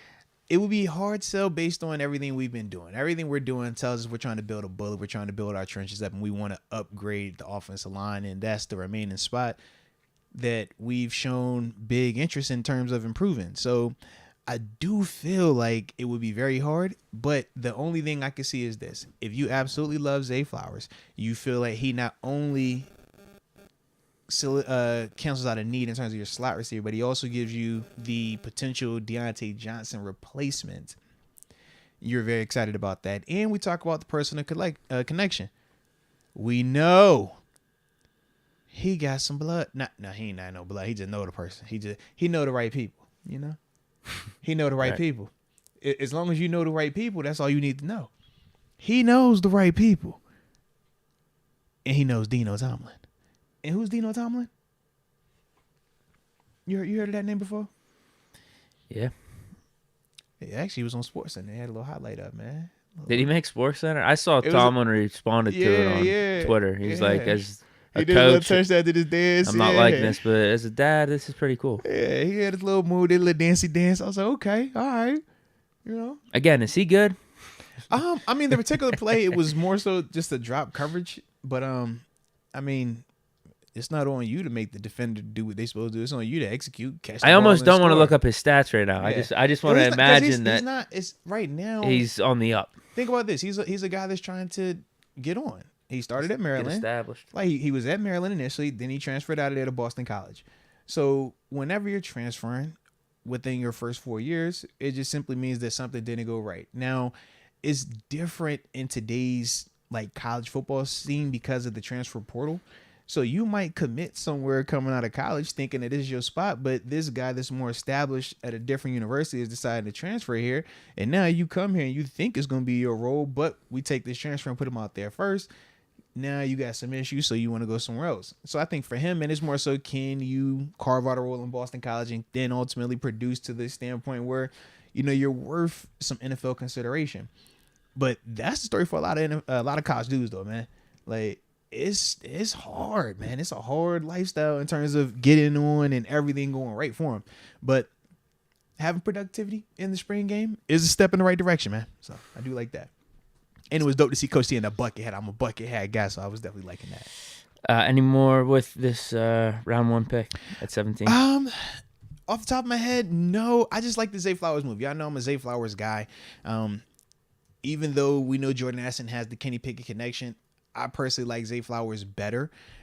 I just think that he checks a lot of the boxes off that we want. And he, like I said, reminds me a ton of watching Antonio Brown in terms of his route running, his stature, his demeanor, and his competitive nature. So to me, yeah, I like this move a lot, man. Okay, then we have the first pick in round 2. Okay. It's fast turnaround here.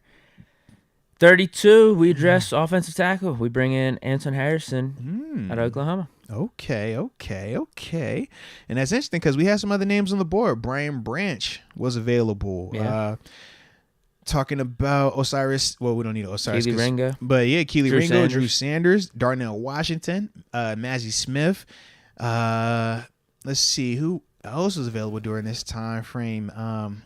Blake Freeland, another tackle, is available. Yeah, so some good names out there, man. Good names available that we passed up on to go with. Anton Harrison, I like that. All right, let's see what else we got in the second round before we fully read up on him. Texans, Felix. I was about to say who? I was putting some. Felix. I was putting some extra flair to that one. Felix Uzama out of Kansas State. Cardinals at 34 take Quentin Johnson, wide receiver out of Deke TCU. said, I'm not playing with this name. No. You're just getting the name that I know how to pronounce. Colts at 35 take Brian Branch, defensive back out of Alabama. Okay. Rams at 36 take Keon White, defensive end out of Georgia Tech. 37. Eagles, is this from the Seahawks trade that he just made? At 37, they take Jahmyr Gibbs. 38, the Raiders take Osiris Torrance, guard out of Florida. Panthers at 39 take Drew Sanders. Oh, man, I like that. Saints at 40 take Darnell Washington. Okay. Cardinals at 41 take Mozzie Smith. Jets at 42 take Luke Musgrave. Jets at 43 take Joe Tippmann, center out of Wisconsin. Falcons at 44 take Keely Ringo, cornerback out of Georgia, staying in Georgia. Green Bay Packers at 45 take Byron Young, outside linebacker at Tennessee. Too. I like him. Yeah, he's a good player. He's a good dude. I like him a lot. Patriots at 46 take Matthew Bergeron, offensive tackle out of Syracuse. Commanders at 47, Blake Freeland, offensive tackle out of BYU. Lions at 48. Campbell is smiling because he also brings in another Brazilian and a guy with the same last name, Jack Campbell. Bruh.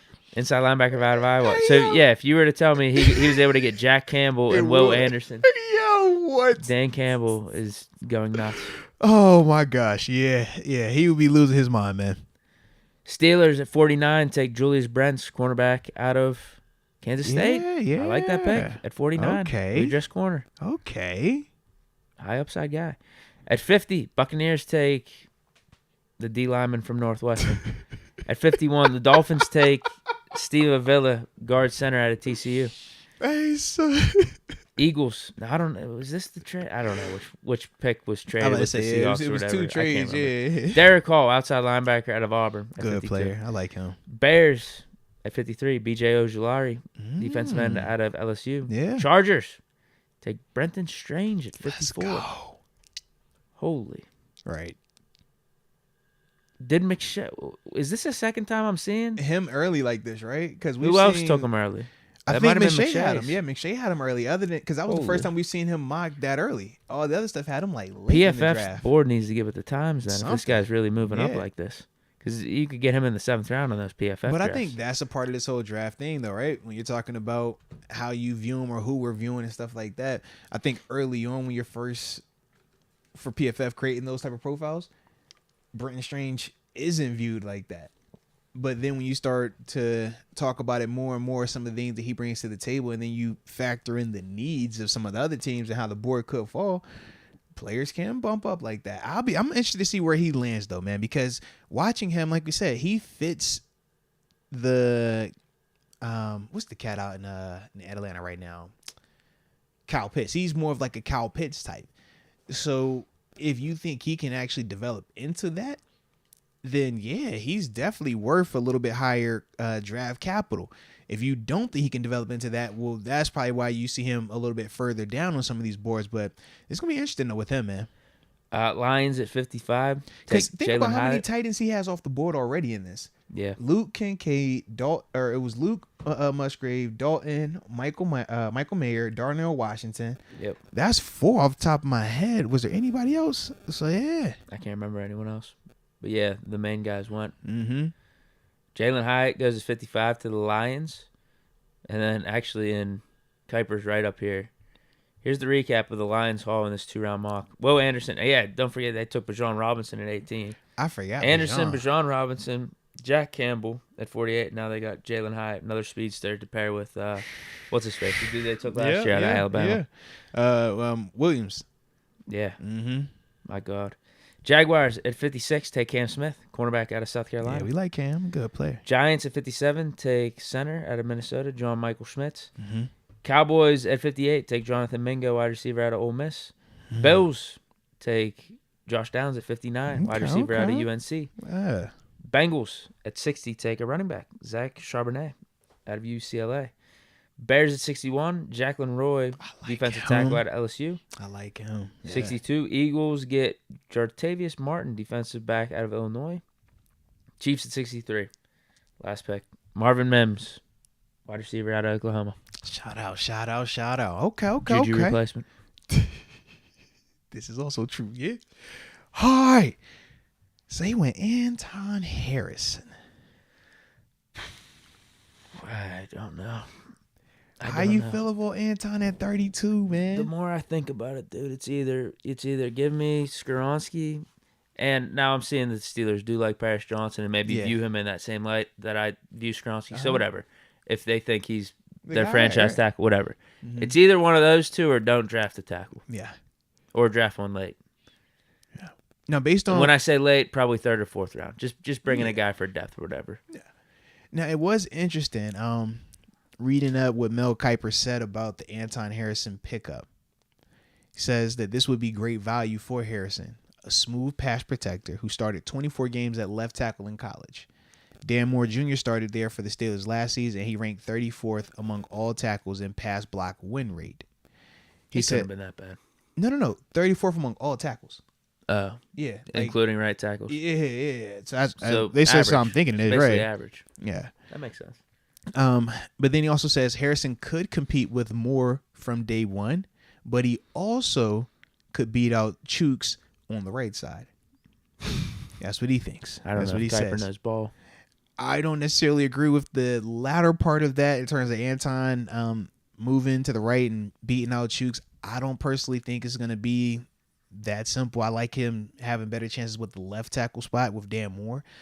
But yeah, I don't know how I feel about him at 32 if I like it like that. Because I kind of side with you. I do. Like, if we're going to go tackle early, like, go early and get the guy that you love. Get one of those top two. Yeah. Like, if you think that this guy's going to grow with Kenny, Yeah. be the franchise left tackle Right. for him. Just do it. Yeah, I'd much rather go that route if I'm going tackle. If you don't, I Yeah. think you just build up with guys with high upside and fit the Steeler mold on defense. What you know what I mean? Yeah. Maybe a little bit more flashier positions. Okay, so right now, based on the players that were available on this board at 32, if you're not going Anton Harrison, who would you have went right here? Are we including that Brent pick or no? Yeah, we're talking about all these players that are up here. Like I have to stick You're with at that 32. Brent. No, we haven't got to there just yet. Okay. You're on the clock at So 32. This is and fresh it's board. just simply I'd 32. go Drew Sanders. You'd win Drew. Okay, fine. I like that. Yeah, him or Brian Branch was I'd available be also. intrigued by him, but I'd go Sanders. Because for me, I was thinking either Drew, I was thinking Brian Branch, and I still want my tight end element. I was thinking Darnell Washington. I told you, I'm going to keep pushing the tight end narrative, all right? I want us to two tight end bully ball them, okay? I'm going to keep pushing it, and I'm going to keep pushing it, and I'm going to keep pushing it. It's probably not going to happen, but I'm still going to keep pushing it. So that's what I was thinking, all right? If Banks was available, I'd probably go him. Okay. I'd probably go him and then hope for Drew Sanders or Simpson to drop to 49. Yeah. But I feel like Banks is the end of that tier 1 quarterback class. You know what? Scratch that. I wouldn't have went Darnell because we went Zay Flowers in the first. I can't justify going wide receiver and tight end back to back without hitting one of our main core needs that we've talked about. Yeah. I couldn't. Yeah. So it would definitely either be Drew Sanders, Brian Branch, or Deontay Banks probably at 32 for me. Banks ain't available though. He was already gone. He went to the Ravens. You're dead on right. Yeah, good call. I was just saying if he was available, I'd go him. You're right. No. But the other corner, it was another corner up here. Keely Ringo and somebody who else was it? Forbes that was available. It might have just been Keely Ringo that was available then. We took Brent, so he'd be available at 32. Yeah. So Keely Ringo and Brent would have been available at 32. Yeah. Cam Smith. Yeah. He went later in the second. Yeah. You're right. So, yeah, it probably would have been either Drew Sanders or Brian Branch. That's probably where I was leaning in, man. And then what would you do at 42? Branch probably impacts your 42 because I'd probably go Cam Smith or Brent instead. Okay. With that second round pick. So we'd have Zay, I'm looking at 42. Flowers, Sanders, and then take the cornerback. All right, so at 49, let's see who was available after 49. The cat out of Northwestern, Adebore. Then you still had Steve Avila, Derek Hall, Jalen Hyatt, Cam Smith. So, yeah, if I go Brian Branch, then I probably am leaning more Derek Hall at 49. Okay. Yeah, I'll probably lean Third Derek Hall. Yeah, because I feel like he was a first-round talent. And since I'm not getting Bud Dupree, Derek Hall, to me, can impact the game very similar to if I'm taking a Julius Brents right here as a corner, you know what I mean, or a Cam Smith. I just think that I'd rather side Derek Hall. Yeah. In that situation. I would probably put him at 49 then, based on how this board laid out. Yeah. What would you do right here, though? You said you would go... I'd go corner. I'd go Brents or Cam Smith. Yeah. So I'd have Zay Flowers, Sanders, and then, get the second-round corner in there. That is interesting, man. And third, maybe I'd be looking the edge rush direction. Yeah. Or maybe like a Clark Phillips or slot corner or something like that. Yeah. Because like I said, in the third, I would definitely need to give me a corner. At that point. Yeah, because the only thing I did in the second year was Brian Branch. But I'll offset it with the... Because if I do Brian Branch at 32... Branch is a good pick. If I did Branch at 32, Derek Hall at 49, and I still have my Zay Flowers at 17, I still feel pretty good about my situation. Oh, yeah. Yeah. Yeah, you're feeling good. Now, Branch, he's not your CB1 long term, but he's out there. He's helping you a lot this year. That's the honey badger for us. At least that's everything he develops into. So my Swiss Army knife, but a high-end Swiss Army knife. And I think that's going to create turnovers. That's the other part where I'm like, yeah, you might not have a true home. Maybe you go Overshown in round 3. That's the intriguing part, especially if I'm going Branch over Drew Sanders. Right. So I think that Overshown comes into play. I think from a rangy athletic linebacker standpoint, I think that. But at the same time, I know I'm going to be thinking some of that cornerback talk as well, since I still haven't addressed that fully just yet. Hit that Garrett Williams, maybe. Yeah. Maybe get Mapu later, too. Ooh. Never know, man. I think he's the play late. That's your I dude. think, yeah. If you get him late, I think you take him. He's like, yo, you got the next Fred Warner. Got to get him. There's one video I saw. He covered like 20 yards of the field in like 2 seconds. Yeah, by barely moving. It's crazy. Yeah. I mean, yeah, he's the dude you take late because if it works out, it could be incredible for you. No question. No question. Don't let him go to like the 49ers or actually a good team that might know how to use him. That's what I worry about. Then you be Tariq Woolen. We'll be like, yo, that was that. Yeah, that'll piss me off. Yeah. That'll piss me off. Kiper's draft for the Steelers then. Harrison, Zay, and Brents. Not bad. How'd you feel about Julius Brents though as a player? Him as the pick. I'm fine with it. I think he's a high upside guy. He's good. I like the physicality he plays with, man. Could tackle. I think he's like, he low-key reminds me of like just, I don't want to say Cam Sutton in the sense of like body type because they're different, but in terms of how we utilize Cam Sutton, like he could do a lot of things really good for us, but necessarily wasn't great at one particular thing, but just good across the board. When I think of Julius Brents, I just think of him that way. I think he's a good player across the board. I think that when you talk about his ability to play man-to-man coverage, I think he's capable of that. I think his feet are good. When you talk about him in the zone, I love him in zone concept because his eyes and his vision, he reads routes really well. But yeah, the physicality, man, he tackles well on the perimeter, like tackles, not hits. So I do like that, man. I wouldn't hate it. I definitely wouldn't hate it, man. Again, I just don't like the concept of taking a lineman early if it's not Skoronski or Paris Johnson. Yeah, I think you just roll with more. I'm with you, man. I think you just bite the bullet. I'm with you.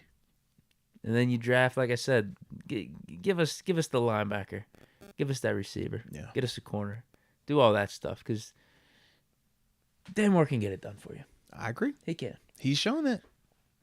I don't just want more consistency. I don't but he's showing it, bro. It sounds like you're not addressing the position that we feel like we should address, having a young quarterback like Pickett, right? Yeah.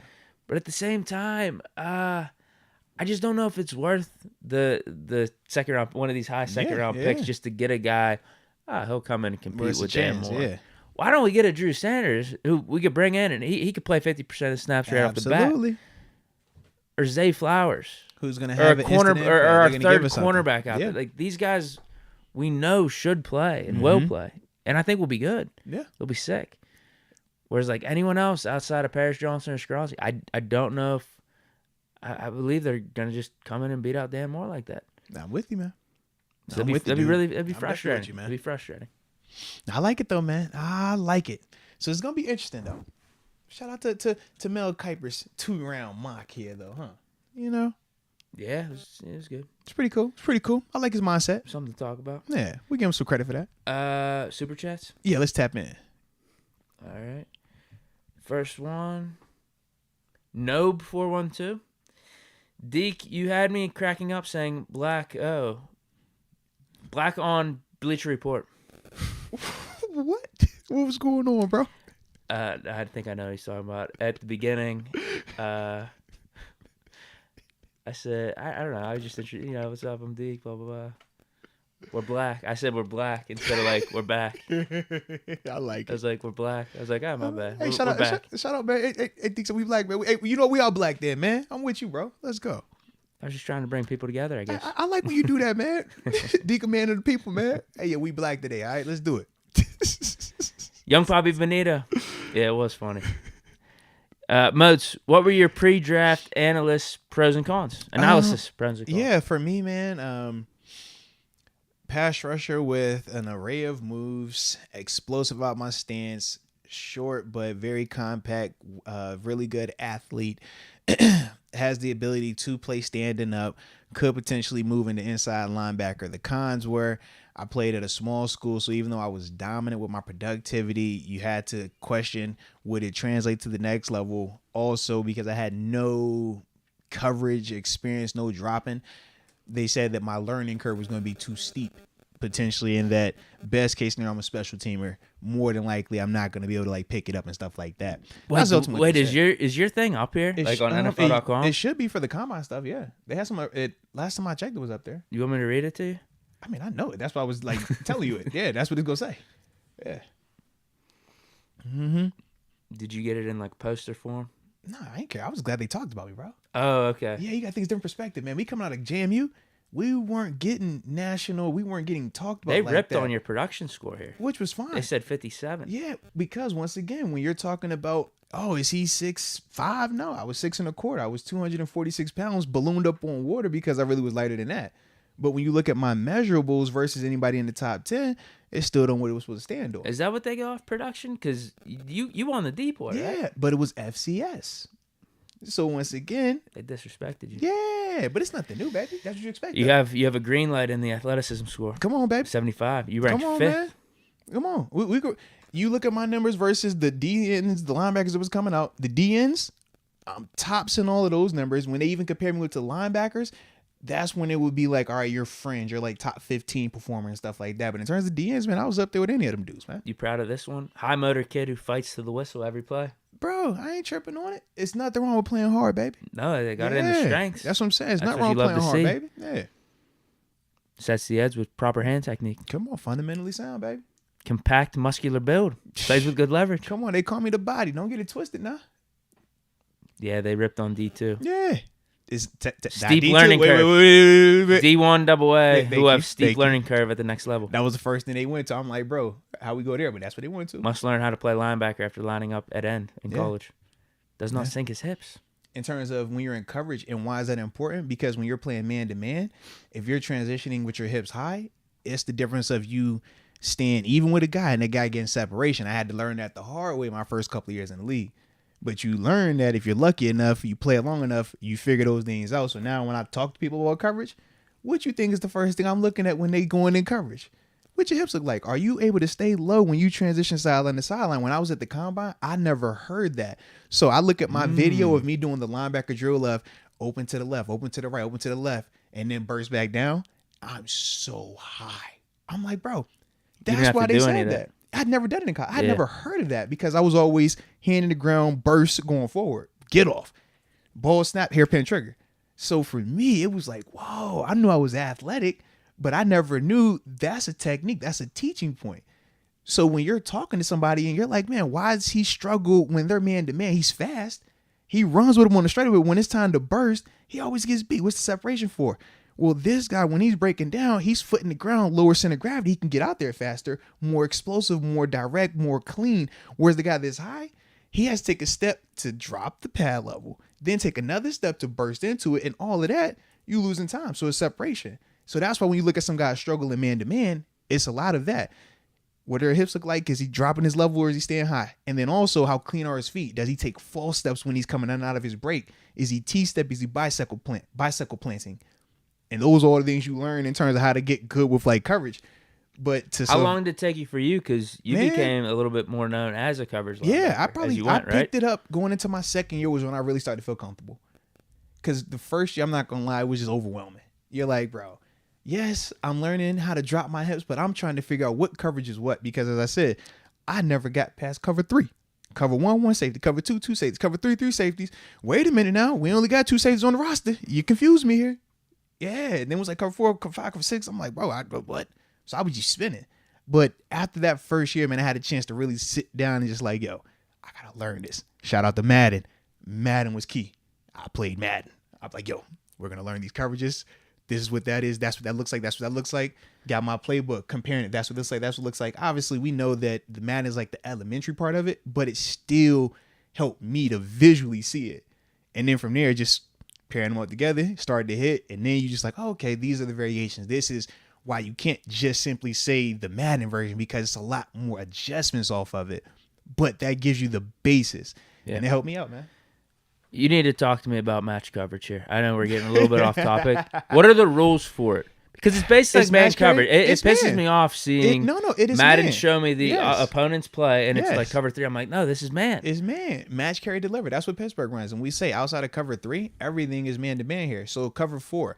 If you're watching the Seattle Seahawks, they play traditional zone concept. So cover 4 for the linebacker, because it's 4 deep, 3 underneath, you're going to have a middle guy that's going to be dropping, relating to number 3.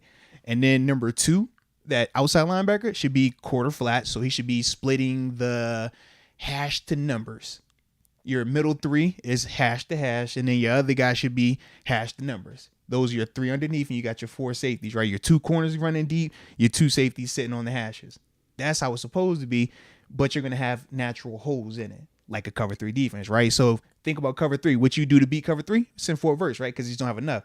All right, if you're running cover four, while trying to attack the perimeter, because I know you don't have anybody over there, trying to get you to the flat. So to offset that, you want to cheat it. So you play match coverage, which is, hey, instead of me sitting back here on the zone and watching this number two guy run to the flat, and I just leave him out there and tackle like he catches 5 yards, just run out there with him. You match number two. You got him vertical and out. Or you have him. It's like on one side of the field. Right. So three, whoever's your middle linebacker, you got to be able to you got to work both ways. If three goes weak, you got to take him weak. If three goes strong, where's two at? If two's coming in, three's going out, we passing that. But it happens like this, though. Yeah. Is he offset? Are we cheating it? If it's 3-by-1, man, we all got to bump over here because if it's four strong, we ain't got nobody over here. So now you drop the first guy. You got to pick that up on the back end. I got to push a guy over. Those are the adjustments that you make with match, and it can get complicated, which is why a lot of young players struggle in a match concept. Right. It's like, man, but at certain times, I got to rely on you to pick up something over there because now we're going to switch it back to zone. And it happens like this. Collegiately, you don't do that. Collegiately, cover four is cover four. Go ahead and play your little zone. Cover three is cover three, play your zone. Cover two is cover two, play your zone. NFL is like, nah, baby, we not giving you that all day because these guys will take that. And if they make you miss, now it's a pickup. Now we got an issue. You're going to have to learn how to match this, man. Yeah, but it makes a lot more communication, a lot more like, we got to really be on the same page because if I'm playing it as true zone, you playing it as a match, this guy come in here, you drop that, we got some issues here. Right. Yeah. But that's the big difference with it, though, bro. Just out here talking ball. See, but you seen what they said about me. They didn't say elite athlete could just show up and it's all going to work out. They said he looks good. Shout out to the gun show. I'm going to look the part down. You feel me? I'm going to do that. They said he looked good, plays hard, fundamentally sound. Plays till the end of the whistle. You see what I'm saying? I love that. Fundamentally sound. I'm going to do all that right. But that's ultimately why when you talk about like the coaching elements, like, these are the type of players that make good coaches because we got to understand all those little details. I couldn't just walk out there and be like, man, I'm the biggest, fastest, baddest thing. Nah, it's like, bro, I got to know every little thing about my spot and your spot and your spot and your spot so I can survive out here. But it helps. Yeah. We got some info on Braden. Oh, Colton let's go. Troy Let's Phil. go. Talk to me. Braden's mom is first cousins with Chris and Miyaki Kimoyatu. Okay. So where does that leave him? He's a direct descendant then. if the mama, that's his mama. First cut. So first cousin. That means this is mom's sister. This is mom's sister's mom's brother. That's what they're saying. That's like he's like second cousins then? No. It depends on how you're brought up. Because see, to me, like, if this is my mom's sister, like, this is my mom's first cousins, like, we still look at them as our cousins. We don't call them second cousins. You know what I'm saying? I'm with you. Yeah, that's how actually some of my family is. Like some of my cousins are having babies right now. Yeah. And like we're a pretty close family. Like with my cousins, like my aunts and uncles and stuff. I got that, same. Okay. So I look at that, that's just my cousin, yeah. I think that counts. I low-key feel like it does. I think that's probably better news than what you would have thought going into it. Low-key, yeah. Right? That's a closer connection. Looser. Yeah. Because that's legit. Like, I have cousins that are literally my mom's cousin or my dad's cousin. But they're like, they're still our, like, we look at them no different than a first cousin. Like, it's just my cousin right here, bro. Yeah. Okay, then. So. Jeez, let's go. So, yeah. Third stone. Let's go. Bro, I'm wearing my third stone. I'm wearing my Colton for chew on Wednesday. I'm telling you, that's legit. That's a stone. I think that's a stone. I'm wearing It's an unsung, like that really is a underrated stone, bro. stone. That is a stone. I like that. But you take them when you can get them. That is a stone right there, we had man. to dig deep for that one. That's a stone. I like that, bro. He also goes on to say the haka Braden used to do is a mayor war haka. When they stick their tongue out, it means you're gonna kill and eat your opponent. Hey, yo, that's right. I'm definitely. All right. Question. Is it offensive for people that don't know the haka to try to learn the haka or do that? I really want to know, like, because for example, I would be over here like, man, I would do it as a support to, Braden Fioku and the haka, but if it's gonna come off as offensive, like Q's, TG, remember he comes on, he's a Q, right? The fraternity. They have a dance they do, right? And it's dope. If anyone else does it. Right, but if anyone else does it, it's disrespectful. Yeah. So I'm like, I don't want to be disrespectful now. I ain't trying to do that. But, shout out to the hockey, though, man. I'm watch. Y'all can see I'm coming in here with the coat and for you on Wednesday, baby. Believe that. Those are sick shirts. They are, too, bro. They are. Sequoia Harris says, since we talking about safeties, what about Trey Norwood? Is it safe to say his job is in danger? Mm-hmm. I'd say so. Yeah. Me personally, I would like to see him play more. Yeah, so his job is always in danger until you're the big-time starter with the big-time contract. That's just the nature of the business. If you're not the starter, you're always in danger. So, yeah, for Trey Norwood, he is in danger. You brought in Keanu Neal. We know who he is. Elijah Riley is another guy that did get some snaps, but kind of in a similar boat. Young special teamer / trying to carve out a role on defense. Then we got some other guys on the roster. Miles Killebrew is another guy that we know from a special team standpoint. He has a spot. So, for Trey Norwood, you got to get in where you fit in. Are you a core teamer or are you a core defender? We know right now he's not a core guy on defense. So he has to make sure that even with this new wave of guys that we're bringing on special teams, that he can still remain a core teamer because that's going to always keep him in a helmet. And as long as you stay in a helmet, that gives you the best chance of getting on the field on defense. Because on Sunday, when only 46 of our dressed, and it's only 2 starting safeties and maybe another backup, if one of those guys go down, as long as I got my helmet, you can't overpass me. You can't skip anybody. I'm going to get that opportunity. And once I get out there, all I got to do is get a chance, and I'm going to make it worth my while. So for Trey, that's what you got to be thinking right now. Play the long game. Carve out your role on special teams. Get to the stadium.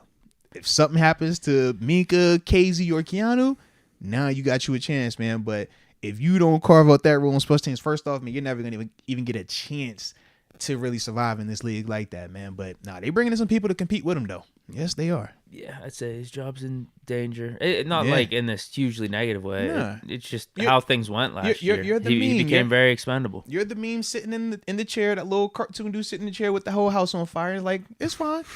It's like, be careful. Yeah, no one's really talking about me. You just assume he'll be around because he had a good rookie year. We like, you not burnt up just yet, but yeah, you might want to get ready to make a move, man. I liked what he did for us rookie year. I did too. I don't know why it didn't play out for him. I guess Mollett was just better, and it's not we wanted to use him more. It's not that it didn't play out. This is just a league that is very competitive. Just because you do it one year, it doesn't guarantee that you're going to get another opportunity. And if for any instant early on you rest on your laurels of I had a good one season, man, Arthur Mollett is sitting here year 5 talking about, man, I almost retired before I came here. Remember that? He said I was about to hang it up. Those are 2 totally different mindsets, man. You coming in here like, man, I bought out my rookie. I had some players on defense and special team. Versus this guy coming in here saying, bro, I'm a killer. Like, this is my last stop. It's either now or never. Lose, like, yeah. Totally different mindset, man. Totally different mindset. President Nitty, possible to link for a pick if y'all at TC. Hashtag best pod. Shout out to you, man. Yeah, if we had training camp, man, anytime, baby. I thought he was talking about Tequila Cowboy. Hey, I ain't tripping on that either, now. Probably won't catch me there though. All right, just throw it out there, okay? Yeah, but yeah, man. If I'm down at camp, man, definitely pull up on me. Trying to think, or if you just see me out, I'm always outside, man. I tap in every once in a while. Any of these Steelers events, and so yeah. Shoot, I gotta look at my draft schedule. I know I'm down there for anybody, on the 27th, they have their their pre-draft party at Action. I'll be hosting that prior to the stream that we'll do here. So yeah, if you tap in with me there, tap in. I think on Saturday. No. I think maybe that's Sunday. Yeah, I think that's Sunday maybe. Might have another thing that the Steelers have in terms of like fan interactions, draft party, stuff like that. Because they're doing multiple things at multiple locations. So the 27th, they got the thing at Action. Like I said, I'll be hosting that. Then the 28th, they have it at Stage AE. That a ton of the alumni are going to be down there for that. I definitely know that. Like I said, Cam will be there for that one. Yeah. And then I'm trying to think on that third day. It was something else supposed to be going on. I think at Kennywood, they got something too where the Steelers are going to be working with them. So, yeah, it's just a couple things that play right now, man. So, keep your head on the swivel, though, man. If you see us out, man, see us out. We pull up, gang. You know what I'm talking about, man. So, yeah. Steven Smith, looking at the second round, what compensation would you be comfortable with trading Either pick, especially considering the talent available in some mock drafts. Is he talking about trading up? Yeah, I don't want to give up the 32nd on the trade up. I'll give up the 49 and maybe a future pick. Is he talking about trading down? I feel like he's talking about trading up. But we wouldn't be getting real compensation if we're trading up. We were giving up compensation to trade up, right? I think of more so like if we're trading back, what would we be getting? He said, what compensation are you comfortable with for trading either pick? I think that's what he's talking about, those second round picks. What would you be good with getting back, I guess?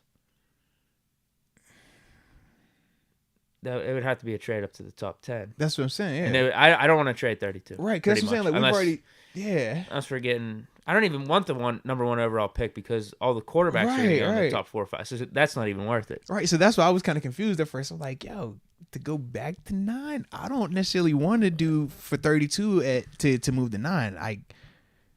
Could you also be talking about trading a pick to get a player in here? No, he says definitely trading down. Oh. He said he should have clarified. That to me is more on bar, right? Trading away our second round picks to move down. Yeah. What type of conversation? Like we're at 32, we can move down 35, to like 40 or something. Right, okay. Something like that. Yeah, we'd need extra picks, obviously. Yeah. If someone gave us a third rounder to go from 32 to 40, would that be worth it? I'm not tripping on it. Go back 8 spots and pick up an additional third. If you, it's all about playing the game of dice, the game of chance here. Yeah. It's like, could the targets you feel like you were good with to take at 32, are any of them going to be there at 40? Because if they will be, then you're good and you're picking up an additional spot. If you think those players won't be there, like we talked about Drew Sanders, for example. If we think Drew is available at 32 but won't be there at 40, we don't want to move back to 40 or 41. But if we think, for example, Drew Sanders could be available at 42, yeah, move back to 42, pick up an additional third round pick, and get best of both worlds. Now I'm still getting that same player that I wanted, the same player that I loved at 32, but I'm getting him back here, so better value. And I got another chance to come back and bring in another quality player potentially. So I do think that could be the case, man, if it works out like that. But like what Deke said, it really just depends on the player that you're targeting and who was on your big board that you're saying, these are the players that we want at 32. Of those players, who's going to be available later on? And is that player still going to be good enough to me that I can justify me waiting to take Julius Brents, for example, at 40 versus me going ahead and getting Drew Sanders at 32? Was me getting Julius Brents a little bit later but getting an additional third round pick, is that going to be worth more in the long run or short term than me taking Drew Sanders at 32? I think that's the game that you got to play with. Or you're hoping Drew Sanders could be there at 40. Right, You were going to take him anyway. You just got an extra pick. Yeah. That's the game you play. Drew Sanders could be picked a couple picks before you, and you're like, oh, seriously, lost man. out. So I feel like it's got to be like 3 or 4 guys where you're just looking and saying, okay, I'm right here. One of these guys. What are the chances one of these guys are going to be there? Because maybe at that pick 32, no one really sticks out to you where you're like head over heels for. But you're like, I'll take any of them. Yeah. Why not snag another pick and maybe one of them will be available at 40 or 39, 38, whatever it is. I'm definitely and grab that extra third rounder. Grab a receiver at that point too. That it's a dicey game to play. It is. That's the draft though, man. When you're talking about whether you're moving up or moving down, you got to know why you're doing it, who you're targeting, and what are the likelihood or the odds that player will be available to you there. But yeah, I'm not against it though, honestly, man. Agent Martinez, hi everyone. Much respect and prayers, as in life. Man, shout out to AJ Martinez, man. You know we always got big love for you, baby. Hope all is well in your neck of the woods as well. So we're at 454 super chats taken care of up to this point. I just realized technically, we've been on for 223 right now, man. We done cooked up, huh? Yeah. It snuck up on us that last little hour. I was like, I felt we had a lot more time when we started the Mel Kiper. I was like, yeah, it did kind of get us. Man. It's up to you. We could go ahead and just, get this last topic put it to rest. This should be enough time for it, right? Yeah, I mean, I don't know how much I even got to offer. I was about to say, it shouldn't be nothing crazy. It's more so just like... I just got one player in particular that I want to talk about. So you know what, man? Let's go ahead and get it out. Or... Or do we wait till Wednesday and make it a little bit more in depth? And then have the crazy man TG come here and talk about some, anybody he might know in the situation too. Doesn't matter to me. Yeah, all right. It doesn't matter to me. I'm kind of stuck with it, man. I'm stuck. I'm back and forth with it. I'm good either way.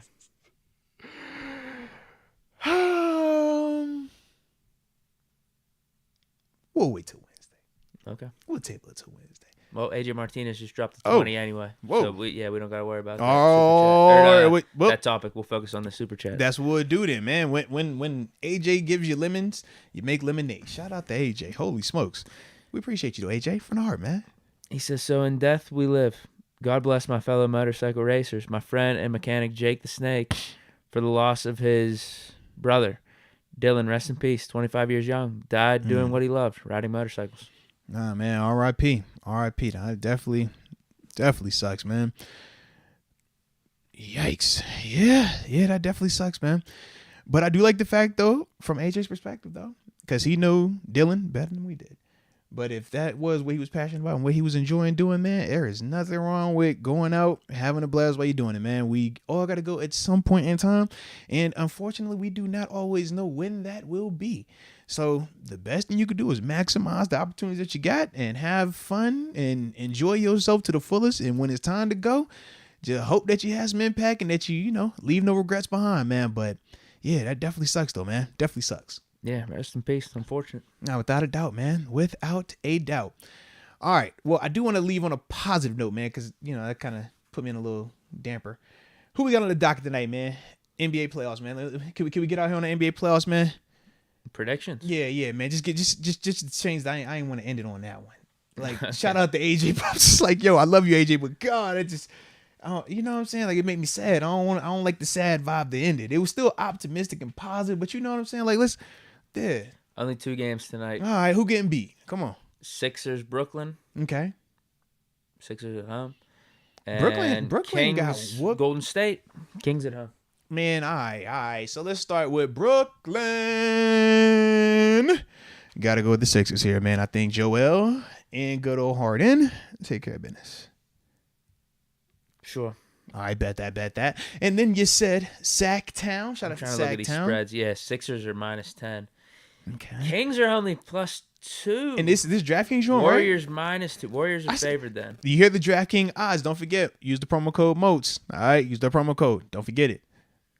Yeah, if we're just doing straight up, I'd say Sixers as well. I agree with you on that. I think Warriors get this one. Okay. I feel like Warriors got to take this one, man. You got to get one on the road, And Steph is going to be a little PO'd since my man was talking about 40 on your head, 40 on your. I'm like, bro. Yeah, that's Steph Curry, man. Like, bro, you tripping. Four rings. Like, what are you talking? You're Sacramento. What are you talking about right now, bro? You seen what happened in Phoenix when they tried to do that a couple years ago? It's all fun and games, man. Curry's, a more finesse player. He shoots the 3 and stuff, but he's got that dog in him. Like, facts, bro. And he petty. There's a reason he's gotten to this point in his NBA career. He after being so overlooked. He liked that, bro. Early on, going to Davidson, Facts. Duke didn't want him, this and that. Facts. Draft. I mean, he wasn't one of the top 5 picks in the draft. Time out. We got one better than that. Deke, you give me all them other accolades. Y'all know when he was born. Y'all know what day he's born on, the exact freaking year he's born on. March 14th, 1988. The day that all the real ones was born. Let's go, Steph Curry. All right? And for y'all that don't know, that's my birthday as well. We are actually twins. Like, legit. Not, same birthday. No. Exact same birth date, year, everything. We're twins. So 2 more supers. Fisher Momentum, birthday in a month. May 7th, 2023. First one without my dad. Nah, man. Definitely won't be thinking about you, though, man, from a fact. Because, I know that could be very, very challenging, man. And then AJ's got 2 more. He says, when I die, I want to go out doing 200 miles per hour on fire. Boy, turn up for the cook. You better turn up. Think about this, though. Some people are like, yo, when I die, I want to be jumping out of a plane. When I die, I want to be, surfing. I want to be out in the deep blue sea. When I got, everybody got how they want to go. So if you want to go going 200 on that thizzle and go off in a blaze of glory, we going to always shout you out. You know that. But don't do that anytime soon is what I'm saying, okay? Just take some time on that one. You feel me? Take some time on that. But you my gato, AJ. Just know that. All right? He also says we live in God's house forever, Master. Oh, believe that, we man. never truly die. Hey, man. I'm with you on that. You know, I'm a Christian, so it's no biggie over here, man. But depending on, you know, everybody has different religions. Some people believe in, you know, the afterlife. Some people believe in reincarnation. Some people don't believe in anything. And all of that is fine. But whatever you do decide to believe in, as long as it brings you a little peace and comfort, you know, with some of that unknown, man, that's all that matters, baby. But yeah, AJ, man, we're going to always turn up, man. Whether we here or we not here or we over wherever the over there might be, all right? Who knows? It could be super lit over on the other side. You never know. But we'll find out one day, just not today, hopefully, all right? And hopefully not before y'all come back in here on Wednesday and we spin the block on y'all, all right? So, I do like this, though, man. This is how you supposed to end it right there. That felt good. So, do you got anything left on? I'm good. All right. I'm good. You good. Y'all good. So, we appreciate each and every one of y'all for rocking with us today, man. Y'all know from the heart it always means that. AJ Martinez just dropped 100, mama. 100 in the chat. I'm in you said, fear let's go. for my life from the long arm of AJ Martinez. Bruh, you playing, man. Come on, AJ, bro. This is AJ, bro. This is what AJ do, man. I think that's how you end the show. So grateful. So grateful. Salute AJ Martinez, ladies and gentlemen, man. AJ, bro, I like how you live, man. You never cease to amaze. We'll just leave it at that, man. You never cease to amaze. Shout out to AJ, though, bro. Shout out to AJ. All right. So, yeah, man. That is definitely how we will tap out of this thing, man. But we will be back in here on Wednesday spinning the block with y'all. Major shout out once again to AJ Martinez and everybody that, you know, pays for super chats and just rocks with us on the lives and anything like that, man. We do appreciate y'all from the heart. But on the way out of this thing, y'all hit that like button, subscribe to the channel if you have not done so, and stay safe out there. And until next time, baby. Peace.